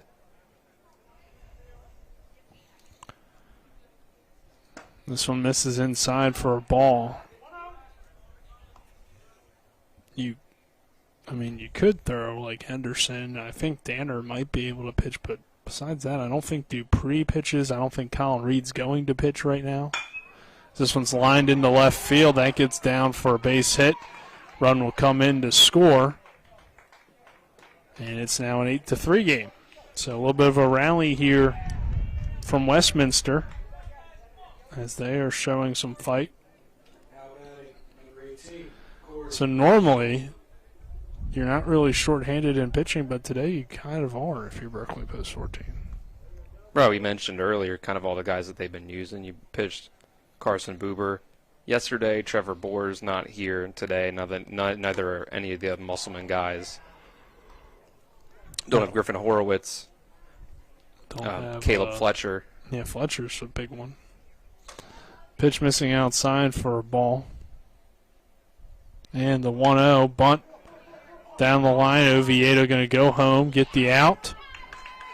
It's a good play there by Oviedo, and now 2 down in the inning as Marr grounds out into the fielder's choice. And now bring Salzman to the plate. Actually, at the top of the lineup now, Nick Dooling. Oh, I'm sorry. I must have been a batter behind somehow. We got the RBI single from Marr and before Salzman there. As trying to chase after it and make a play out there and right was Herndon. So I don't know if I really like the fact that they played small ball. Like you said earlier, Nick, they were playing small ball with earlier. You said you're not really a fan of it in general. But in this situation, especially down by 5 runs, bases loaded, 1 out, I would have just liked to have seen. I know it's your number 9 hitter, but see what you can do up at the plate, try to get these guys driven in. Yeah, we'll see if it pays off. 0-1 with 2 down. The next pitch to Dooling. There's a thing, and that's this how it ended outside, or hits the zone for a strike. Excuse me. Saying how it played out there was you didn't even get the run in with the bunt. That bunt went right back to Oviedo. He threw it home in time, get the out at home plate. And that one just missed apparently for ball 1. It was a nice frame job by Broughton, but I do think that might have started out a little too far inside. 1 ball, 2 strikes, 2 outs. Bases loaded for Westminster. The next pitch from Oviedo gets away from the catcher Broad and now allow the run to come in to score and make it an 8-4 game. So Westminster not going down here without a fight. On the wild pitch, they get another run in. They still have 2 guys in scoring position and a 2-2 count with 2 down. And Dooling at the plate, who's walked twice. The next pitch to Dooling is a swing and a miss, strike 3. Oviedo gets out of the jam with the strikeout. Some runs do come in to score, 2 of them. It's now 8-4 as we head to the 5th inning. This is American Legion Baseball on Talk Radio WRNR and TV 10. Whether it's a strain, sprain, or fracture, WVU Medicine Orthopedics and Sports Medicine in Charlestown and Spring Mills now offers same-day appointments. No referral is needed unless required by your insurance carrier. WVU Medicine Orthopedics and Sports Medicine offers the exceptional care you expect for the injuries you don't. For same-day appointments at WVU Medicine Orthopedics and Sports Medicine, call 304-725-BONE. Have you been smoking? I can smell it. Hickory. I'm gonna watch you smoke the whole pack. Shop now and save at Orsini's today. Have you been smoking? I can smell it. Hickory. I'm gonna watch you smoke the whole pack. Shop now and save at Orsini's today. We welcome you back here to American Legion Baseball. Berkeley Post 14 leading 8-4 as we head to the fifth inning. Nick Verzolini alongside me, Dylan Bishop. And disagreement here between the umpire and Westminster's manager. But pitching change here, Dylan, for Westminster. Can you get a number there for me? Is that 11? I think it's number 11. Yep, that would be Nick Dooley. Okay, so Dooley going to be doing the pitching now. And that means we have a new third baseman as well, which I don't see anybody down there right now. So. Yeah, it looks like we've got a little bit of a late start for Westminster here, because I think the reason there was a little bit of you might call it a disagreement with the manager and the umpire was heard the umpire yell, "Can we please someone get out here to warm up our new pitcher, your new pitcher?" And you see Simons behind the plate, not in his pitching gear. Catching gear. Or, yeah, catching gear, excuse me. Yeah, it'd be cool if he had pitching gear. Yeah, I don't know what pitching gear would look like, but now we're seeing out of the dugout, Westminster's got their new catcher. Their new catcher coming out. That's let's see. Should be the pitcher, right? That would be the only thing that makes sense. It's number 40. I think that might be Maloney. The DH? I believe. Okay. I was thinking that it made a lot of sense that or excuse me, Jonathan Cowser. Jonathan Cowser. Okay. Yeah. Maloney is on first base now, though. Yep. Okay. There we go. So we see dueling over at third. Clavin now is out of the game. Yeah. Let's see who we have moving over to third base. Simons. Yes, Simons. There we go. And Oviedo will lead things off. Hornets on top 8-4 as we begin this fifth inning. And the pitch is high for a ball. Yep, so Aiden Clavin out of the game after eight runs on 9 hits and 4 walks, 1 strikeout through 4 innings. This one popped up into left center field. Coming over is Caleb Cowser, and he'll make the play for the first out of the inning. So Oviedo flies out to begin things, and that will bring Dupree to the plate. He has an RBI single and a ground out so far today for Sven Dupree.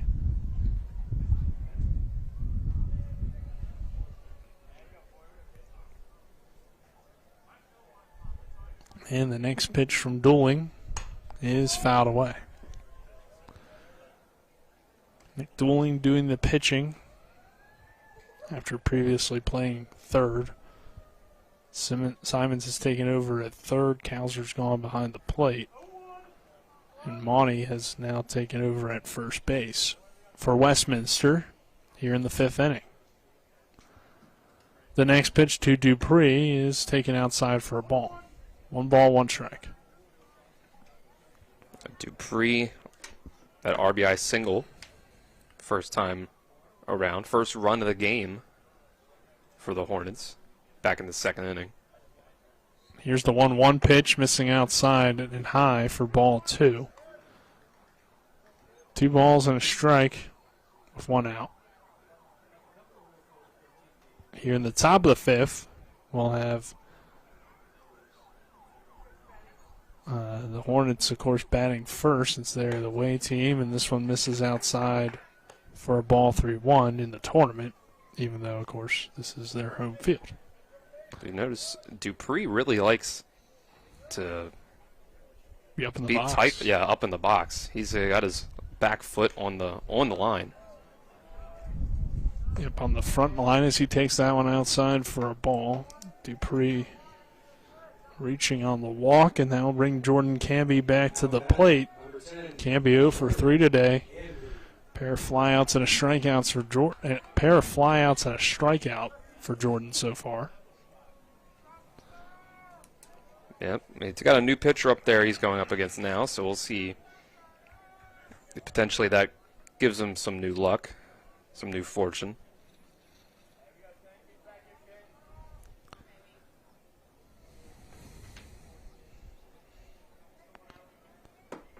Next pitch here to Jordan Camby is lined into left field. That will get down for a base hit. Rounding second is Dupree. Camby's in there. He's trying for 3 as that rolls all the way to the wall. And it's a stand-up triple for Jordan Camby, the 3rd triple of the afternoon for Berkeley Post 14. And Dupree comes in to score. It's now 9-4 Hornets. So the new pitcher works well for Jordan Camby as he hits a triple.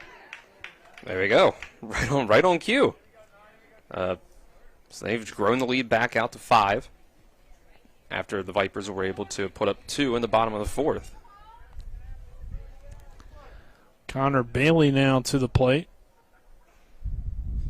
And Bailey takes the first pitch low for a ball. Connor so far, fly out, sacrifice, and a walk. Came around to score as well. It's 9-4, Berkeley Post 14 here in the 5th. And the next pitch from the right-hander dueling hits the outside corner for a strike. 1 ball, 1 strike.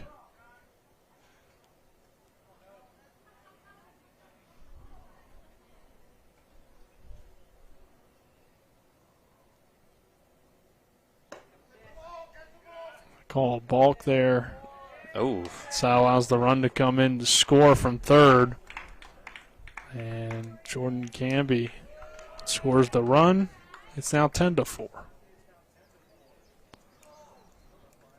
Saw the hands go up there from the umpire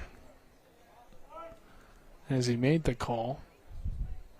And that allows another run to come in to score. 1-1 here with just 1 out. And the next pitch to Connor Bailey misses outside for a ball, 2 balls and a strike. I think that goes back to what we talked about in the bottom of the 4th inning, playing small ball, trying to bases loaded 1 out. You bunt for Westminster, trying to just inch back into this game. Those 2 runs you made up in the bottom of the 4th, already gone. You're back up to a 6-run lead. Now misses inside for ball 3. Yeah, I mean, again, Dylan, if it would have worked, we would have.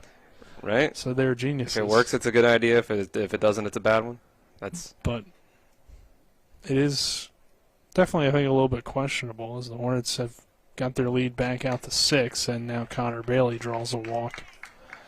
But overall, it just seems like Westminster probably doesn't have enough pitching to really keep up with this Hornets team, even if they do get some of the runs back. Right. Now, this is an interesting part of the lineup, so we're going to see the next 3 guys up are the 3 bench guys. As that is the 6th walk we've seen today from pitchers of the Westminster team, and this is a pitch that it's the zone for a strike. We see Henderson hitting here in relief of Colin Reed. We didn't see Henderson hit on Thursday for the Junior League game, just pitched and then came out after 4 good innings of work. Bailey takes off and Henderson fouls it away. He had 6 strikeouts in 4 innings on the mound in that Thursday Junior League game. So 0-2 count. Runner on first is Connor Bailey. We'll see if they send him again here on 0-2. And they check the runner, and he slides back in safely on the throw over, pick-off attempt. Henderson digs back in on 0-2 with 1 out. Standing in with the green bat for Grant Henderson. The white batting gloves. The next pitch here from Dooley. Swing and a miss, strike 3. It's a drop third strike, but a runner on first. Takes that away, and Henderson is retired with the strikeout. And that'll bring Ty Broughton to the plate. Broughton had an RBI double last night. A double here could very certainly drive in a run with Bailey on first base. Bailey will take off and run. The throw down, not in time. Bailey slid well short of the bag on the turf, but with the throw being up the line and high, it allowed Connor to jump his way forward and get on second base. So we'll give him the stolen base and not the conventional way, I guess. Hey, you don't slide quite as well on turf as you do on dirt. So I think Bailey kind of forgot to account for that, but it worked out. Worked out in the end. Sometimes you slide too much, though, on the turf. Sometimes. Here. So it's kind of a tough surface to judge, I suppose. As Connor Bailey standing on second base now. You kind of see that slide mark out there as well. For watching on TV 10. 2-0, misses outside for ball 3. Yeah, and then you get that turf burn. Yeah, that's no good. But again, it was another throw from behind the plate. It's a different catcher now. But all the throws down to try to catch base runners stealing have kind of gone toward right center. Yeah, toward and just too far outside, not getting. Next pitch misses low for ball 4, and it's another walk here in the 5th. This is the third walk of the inning. That puts Broughton on first base. We'll see if we maybe get a courtesy. Yep, we're going to see somebody come out there. It's Grant Henderson. No, it's Stoudemire. Oh, okay, yeah. Be kind of impossible for Grant Henderson to be a courtesy runner when he just hit. That's a good point. Yeah. It's all good. The numbers kind of look the same sometimes on these jerseys. Just messing with Dylan here.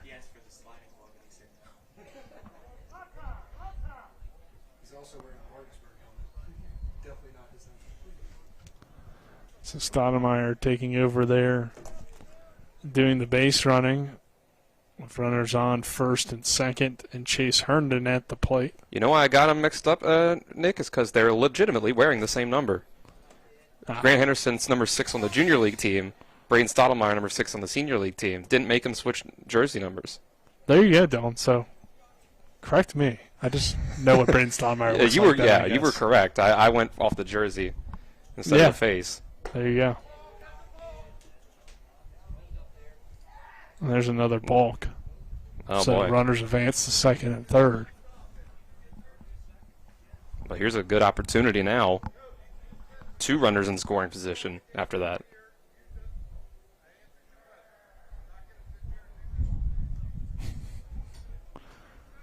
So things getting a little testy here. Yeah, I guess it seems like our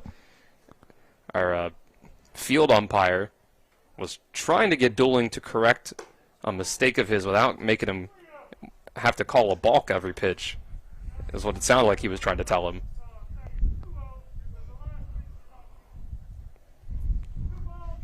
Because he could hear the field umpire say, I'm not going to do this, not going to do that all day. So it sounds like he was trying to give him the benefit of the doubt and say, hey, just correct that so I don't have to call it every time. But he just wouldn't. 2-0 misses low, gets away from the catcher. It's now 3-0 as the Buck Huffmaster behind the plate correcting his mistake, saying that it would only be 2-0 at the previous pitch, as that pitch doesn't count on the balk. Yeah, this is a good mound visit by the catcher here. You get that balk, the talk from the umpire, the mix-up in the count, it's easy to be flustered. You have that next pitch coming into the turf. That was a good idea to make the visit by Cowser. 3-0 count, 2 outs. Runners on second and third for the post-14 Hornets, who lead it 10-4 here in this 5th inning. And the next pitch, called strike on Herndon.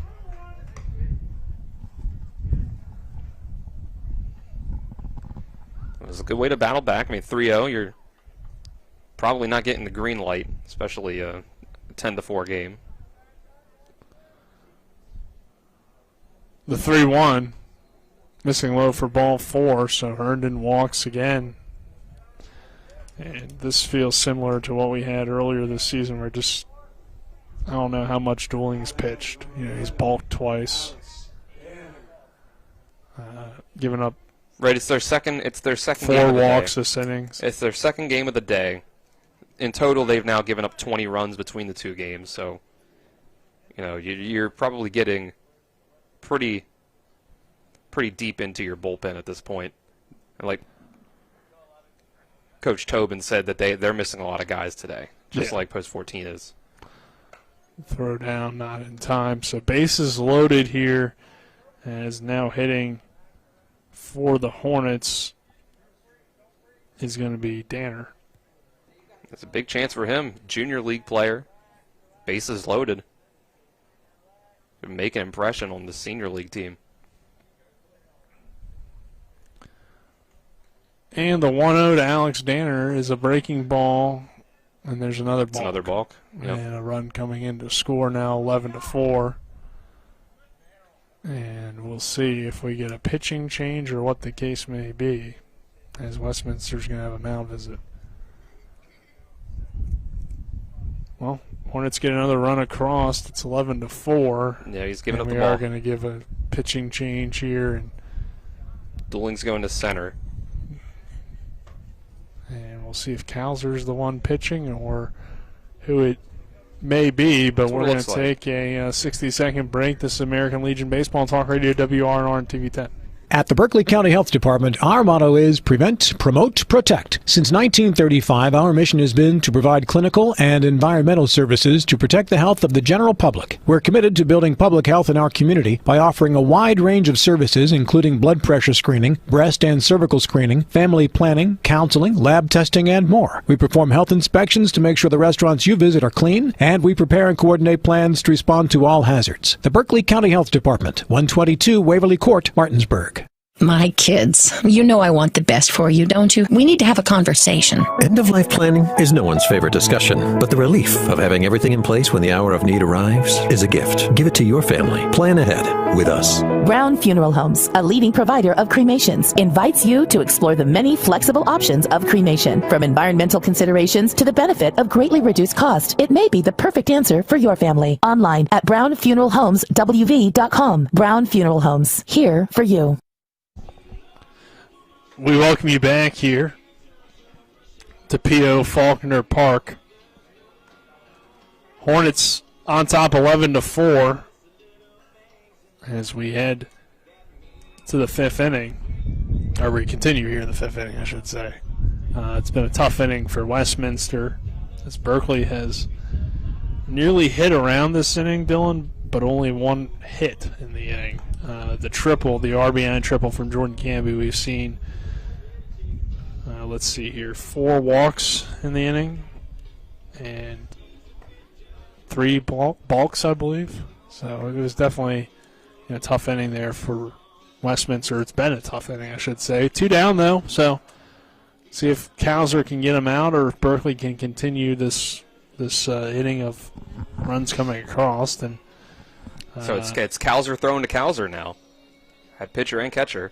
That's true, yeah. Caleb Kauser on the mound. Jonathan Kauser behind the plate. Alex Danner still hitting for Berkeley Post 14. He's got a 1-0 count. And the pitch here to Danner, taken outside for a ball. 2 balls, no strikes. Runners on second and third for Berkeley Post 14. At this point, if you're the Hornets, you're making these pitchers prove that they can throw 3 pitches in the strike zone. 2-0's a bouncer, and Stoudemire will retreat back to third. Is a good hustle play there by Jonathan Kauser to get to that baseball. Especially Danner here sitting at 3-0. Was it 2-0? This is really his first senior league action of the year in general. Again, make Kauser prove that he can throw 3 strikes in a row. The 3-0 misses high for ball 4. So the bases are loaded. And it's another walk this inning. Now bring Ruest back to the plate.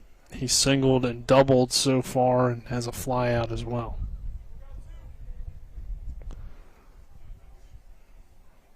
And here's the pitch. Breaking ball that Ruest lays off for a called strike. And this is an important out for Westminster to get, because if you clear the bases, you're in a situation where you have to score to keep this game going. That one misses outside for a ball. 1 ball, 1 strike, 2 down. Runners or bases loaded for the Hornets. Jackson Ruest at the plate. And the next pitch, Ruest fouls it away and it heads out of play. So you just need 1 strike. Easier said than done. That's absolutely true. Been 5 walks in this inning. 1 ball, 2 strikes, bases loaded, 2 down, 11-4. Berkeley post 14. The next pitch to Ruest is fouled away. That one broke at the last second. It's a good job by Ruest to keep himself alive. I think if he let it go, it would have been a little bit inside, gotten him back to even. But Nick Kauser definitely has some movement on these pitches. Yeah. The 1-2 fouled away. Doesn't seem to throw the ball particularly hard, but no, he's had some bouncers, but overall, like, a lot of movement and solid control past at least in this at bat. It's tough to come in from the outfield and only get like a few warm-up pitches and then have to pitch with the bases loaded. Yeah. As there's a pitch that missed outside, hung up there for quite some time, and it misses. Kauser thought he got him. 2-2 count. That was close. Yeah, it definitely looked like it was going to miss more than it did, but it ended up being pretty close. Here's the 2-2. That one missing outside, hits off the backstop. Nobody coming in there for Berkeley post 14 as 3-2 count, bases loaded. Jackson Ruest has worked his way into the full count with 2 down. Kauser checks the runner, looks into his catcher. Everybody will be moving on this pitch. Here's the pitch, and it misses outside for ball 4.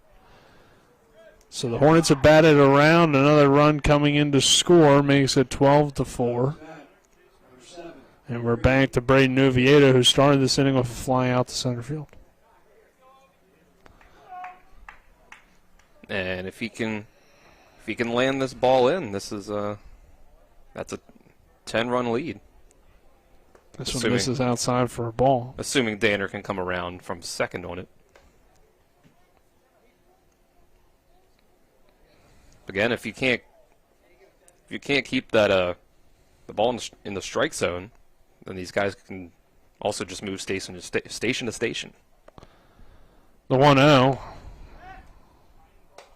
Missing inside. 2-0.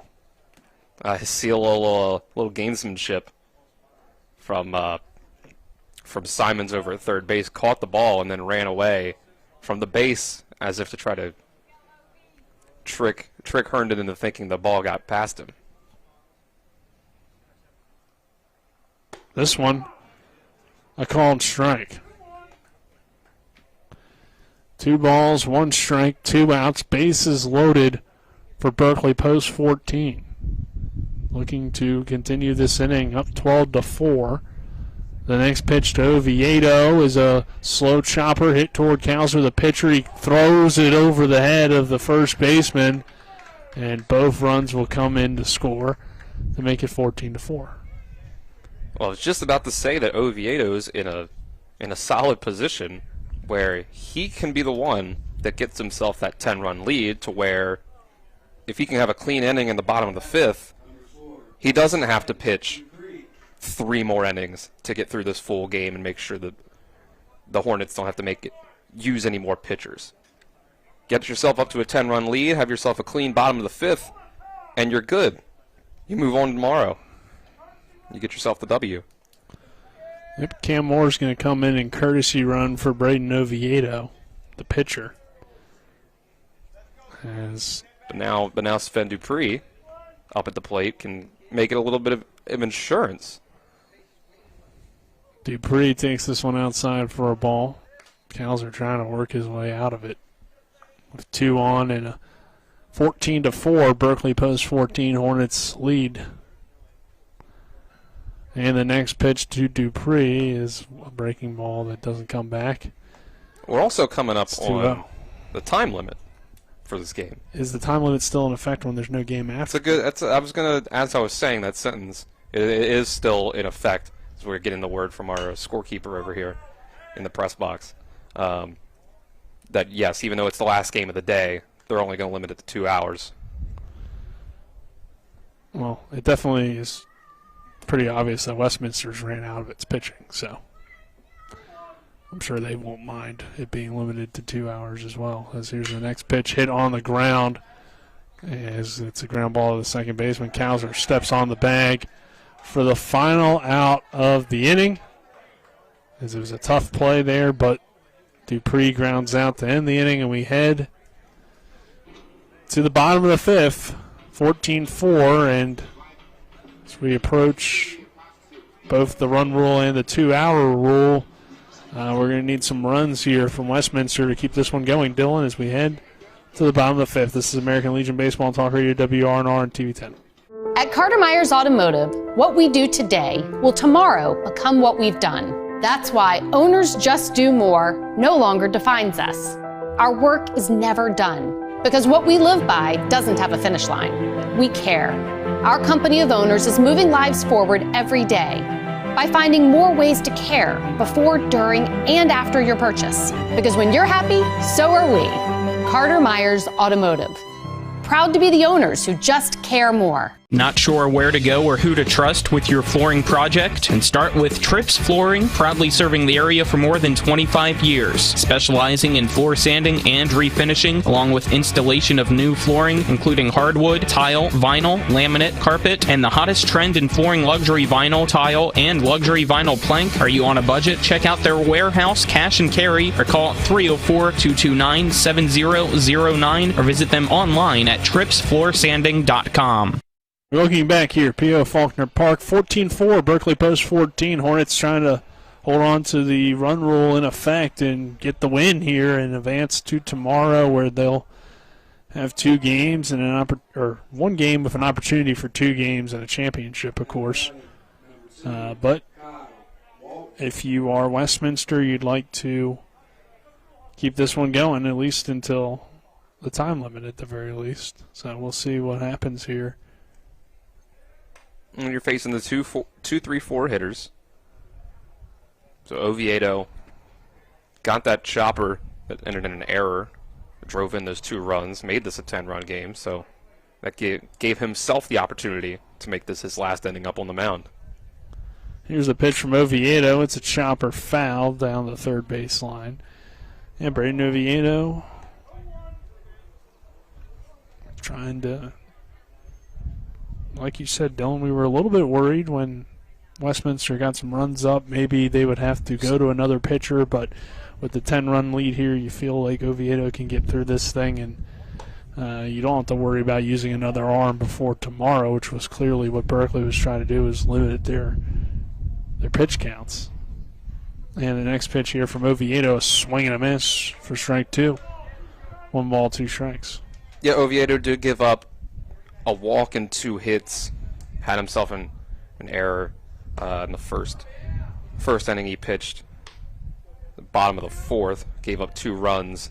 So try to look to avoid that this time around so that this can be his last inning. But also, if this inning went long enough, it could also be the last inning because of the time limit. That one fouled away.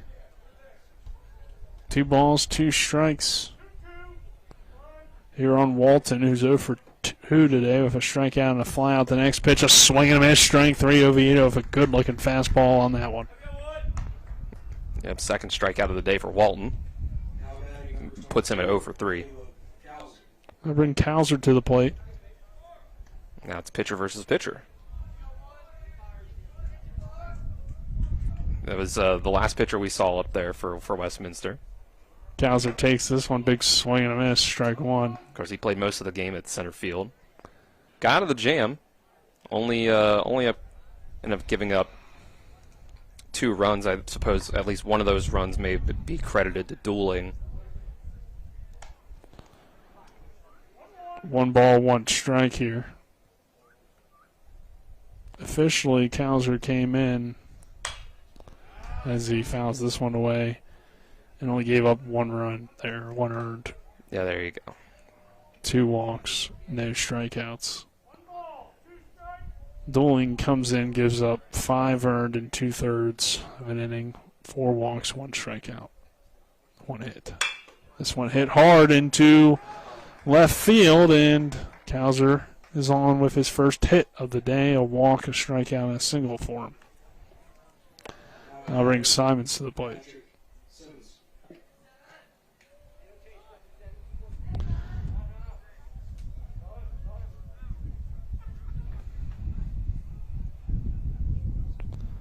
So runner on first, 1 out.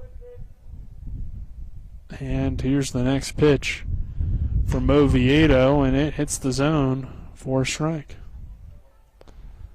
Braden Oviedo, the Martinsburg Bulldog, he'll be back for another 2 years of Martinsburg baseball. Throw over, not in time. Oviedo playing up here on the senior team. He's played on both teams pretty much all year, which is showing how good he is as a young guy. Oviedo now delivers this pitch. It's fouled away. Yeah, when you take into consideration that he was one of the reliable guys for Martinsburg, especially on the mound as well. Once you got past guys like Lupus and Buber, Oviedo, even including in the postseason, was a guy that Coach Byler was able to put up on the mound. Yeah, the Bulldogs are going to have quite the pitching staff next year. They only lose Mike Lupus out of that group. They'll have Carson Buber coming back, Oviedo, Christian Alter. We've seen what Grant Henderson's done on the junior team. So right, and with this new one-time transfer rule, you never know who else they could add. It's true. 0-2. Misses outside for a ball.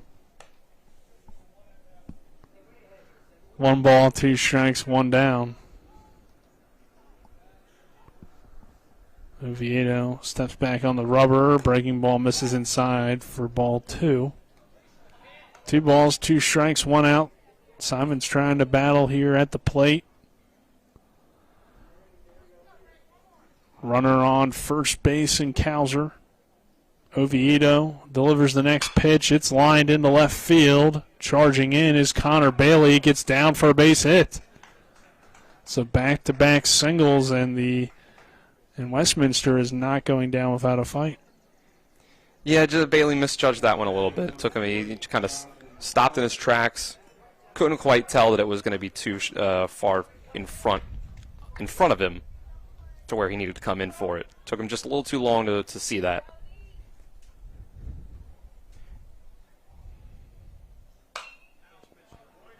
This one fouled away by Jonathan Cowser. He has a single of an RBI, and he reached on error.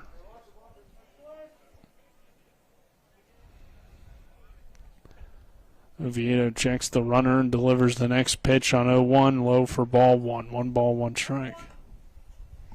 Don't know if we do you have the official start time of this game, Nick? If we started right at 4:30, exactly. If we started it right at 4:30, because we sit here at 6:23.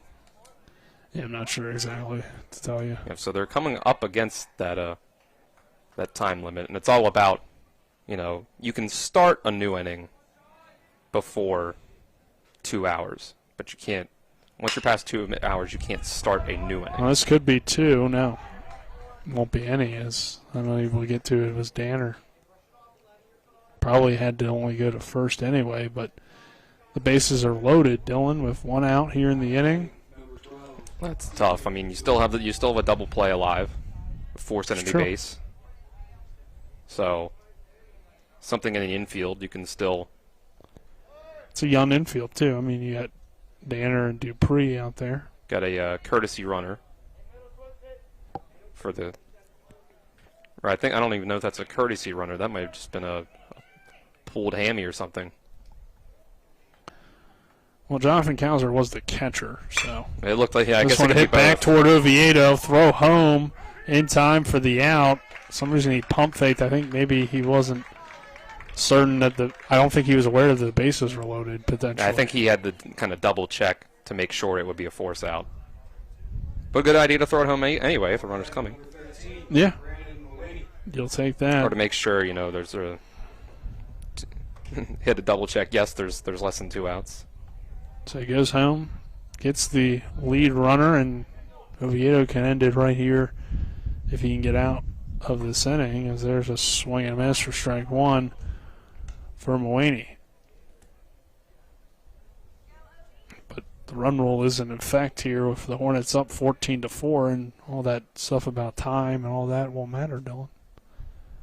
If the Hornets can get this final out without the run coming across, there's another swing and miss for strike two. No balls, 2 strikes, bases loaded. 14-4, Berkeley Post 14 on top. Oviedo looks into his catcher Ty Brodin, kicks and deals. Just missed for ball one. That was Broughton again. Good frame job. Yeah, I think it missed. It did, yeah. But he pulled it back in real quick to where maybe some umpires would have gotten fooled. The 1-2. That one called strike 3 to end the ball game, and the Hornets get the win 14-4. As it's a run rule victory for Berkeley Post 14.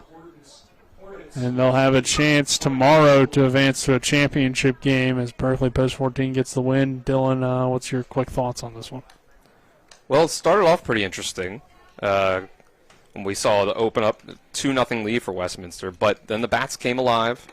Once we got past Ruest, Herndon had himself a good outing, and Oviedo came in and kept the ship steering straight enough to let the bats come alive. And I think Westminster kind of ran out of pitching, and it resulted in a whole lot of runs, and a whole lot of hits and walks. So it was a good day up and down the lineup for the Hornets. All right, we'll step aside for a 2-minute break. On the other side of this break, we'll have the post-game show. This is American Legion Baseball on Talk Radio WRNR and TV 10. Whether it's a strain, sprain, or fracture, WVU Medicine Orthopedics and Sports Medicine in Charlestown and Spring Mills now offers same-day appointments. No referral is needed unless required by your insurance carrier. WVU Medicine Orthopedics and Sports Medicine offers the exceptional care you expect for the injuries you don't. For same-day appointments at WVU Medicine Orthopedics and Sports Medicine, call 304-725-BONE. Not sure where to go or who to trust with your flooring project? And start with Trips Flooring, proudly serving the area for more than 25 years, specializing in floor sanding and refinishing, along with installation of new flooring, including hardwood, tile, vinyl, laminate, carpet, and the hottest trend in flooring, luxury vinyl, tile, and luxury vinyl plank. Are you on a budget? Check out their warehouse, cash and carry, or call 304-229-7009, or visit them online at tripsfloorsanding.com. This is Eric at Hancock Chevrolet. Over the last decade, the way we buy things have evolved. Now, you get on your phone, click Want It, and it shows up at your front door. At Hancock Chevrolet, it is that easy. We've changed the car buying experience on the I-81 corridor forever. And with a return policy better than Walmart, there's absolutely no reason to buy a new or used car, truck, or SUV anywhere else. Just like Amazon, Hancock Chevrolet will deliver the vehicle to you, where you are, and on your time. And if you don't want it, return it. No questions asked. Why waste your time in a car dealership playing the dumb back and forth games? Besides, we hate it more than you do. I assure you, no dealership from Winchester, Virginia to Washington, D.C. will beat our price. No dealership from Cumberland to Baltimore, Maryland will beat our price. And no other dealership will allow you to return it if you don't want it. Hancock Chevrolet absolutely provides the best experience at the best price. Visit HancockChevy.com to schedule your VIP experience. Click on the vehicle you want, and your new ride will be delivered to you at no risk. See dealer for details. Hornets win 14-4 over Westminster as we welcome you into the post-game show. 14 runs for Berkeley post 14 on 11 hits. 2 errors for the Hornets. Westminster 4 runs on 6 hits. 2 errors for them, as well as Dylan Bishop is down on the field with our player of the game, Braden Stoudemire. And we'll send it down to Dylan now. All right, thank you, Nick. Down here with our player of the game, Braden Stoudemire. 2 hits, 2 RBIs, including a triple for you on the day. How'd you feel about how you're seeing the ball at the plate today? I felt good, man. I just wanted to sit back and take it to the right side, and that's exactly what I did. So, well done. All right, and you guys overall were able to see the ball really well. 14 runs you guys were able to put up after they got up on you, 2-0. But bats came alive. You guys were seeing it well. Drew a lot of walks, got a lot of hits. Your whole team was hitting the ball well. Yeah. We started out a little flat-footed, but then the boys came through. Love this team, great men, and we always pull through when we need to. Yeah, we saw you out at shortstop. You're getting some hitting in today, and that's something you want to continue out at Shepherd when you're pitching, and you want to stay out in the field and hit as well. So how important is it for you to get these reps out here in the summer doing that? Oh, man, this is huge, Definitely not done with hitting or fielding yet, but we're going to see where this takes me, and hopefully I keep staying hot. So. All right, and you guys got the championship games coming up tomorrow. Hopefully, you guys, if you win the first one, get into the championship game. So you guys, how are you going to get prepared for that? And you think we'll see you up on the mound tomorrow, potentially? Yeah, I'm definitely one of the available arms for tomorrow, but we got to stay locked in. We have some better competition coming tomorrow, so we got to come ready to play. All right, player of the game, Braden Stoudemire, thank you very much. Back to you, Nick. Good stuff there from Braden Stoudemire. As Dylan mentioned, he had a triple in the win. We'll run down some Hornets stats here. We'll go ahead and wait, as it looks like Manager Tobin has made his way down to speak with Dylan. Dylan, take it away again. Thank you, Nick. Coach Tobin, 14-4 win for you guys today. They got up on you early on, first inning, but then the bats came alive, pitching settled in. How'd you feel about your guys overall? Well, I just didn't want to come out here. I mean, they, on paper, we outmanned that team. I just didn't want them to come out here and just think they could just show up to the ball field and win. And I'm glad that Westminster put a couple of runs on the board early and showed some fight, and they woke our guys up. But they responded, and we're really looking forward to seeing what they can do tomorrow against a really tough Boonesboro team. Hopefully, get by them and get the winner of the Leesburg-West Lawn game. And you started out with some short pitching performances from West and Herndon. You want to keep them available, and you let Oviedo finish the job out, steer the ship from there. So that gives you guys a lot of guys you can throw out tomorrow, right, for 2 games. Yeah, I mean, we're pretty well set. I mean, Boober, he threw out, of course, but we wanted a short start, the 2 lefties with West and Herndon, and make sure that got to get 30 pitches out of them so they'll be available tomorrow, give them a little, kind of a touch feel start here. And they're both available tomorrow. Maybe one of them's going to start against Boonesboro possibly. You're going to hopefully see Lane DeLauder tomorrow come in at some point in time tomorrow and throw. And so we got some guys that are available. Everybody should be back as far as, Musselman back tomorrow after the grad party, and Boober and Sifford and those guys. So we'll get our kind of, pretty much our full deck. So we should be able to compete tomorrow morning pretty well.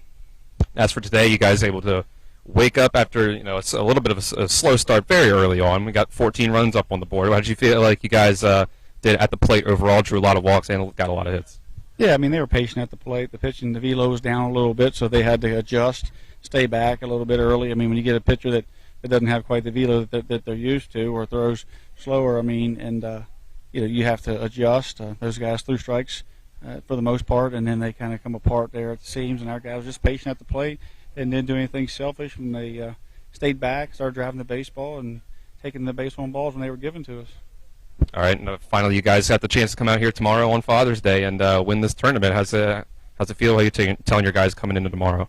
Yeah, I told them, I said, get some rest and be here at 10 o'clock. We get in the batting cage, and we're going to have to play 2 games in a row. We have two games tomorrow if we want to win this thing. We have a really tough task ahead of us to get past a Boonesboro team that just really put it on Morgantown the other night with lots of power, lots of extra base hits, even the home run out of that group. So they can put the bat on the ball. We're going to have to hit with them, and hopefully our pitching will slow that down, and our bats will be enough, our offense will be enough to give our pitchers support to give us a chance to get some revenge, or at least get some, get after Leesburg, hopefully, if they can make it through their bracket. But, we really want Leesburg to win. We want to win, of course, and we want that rematch.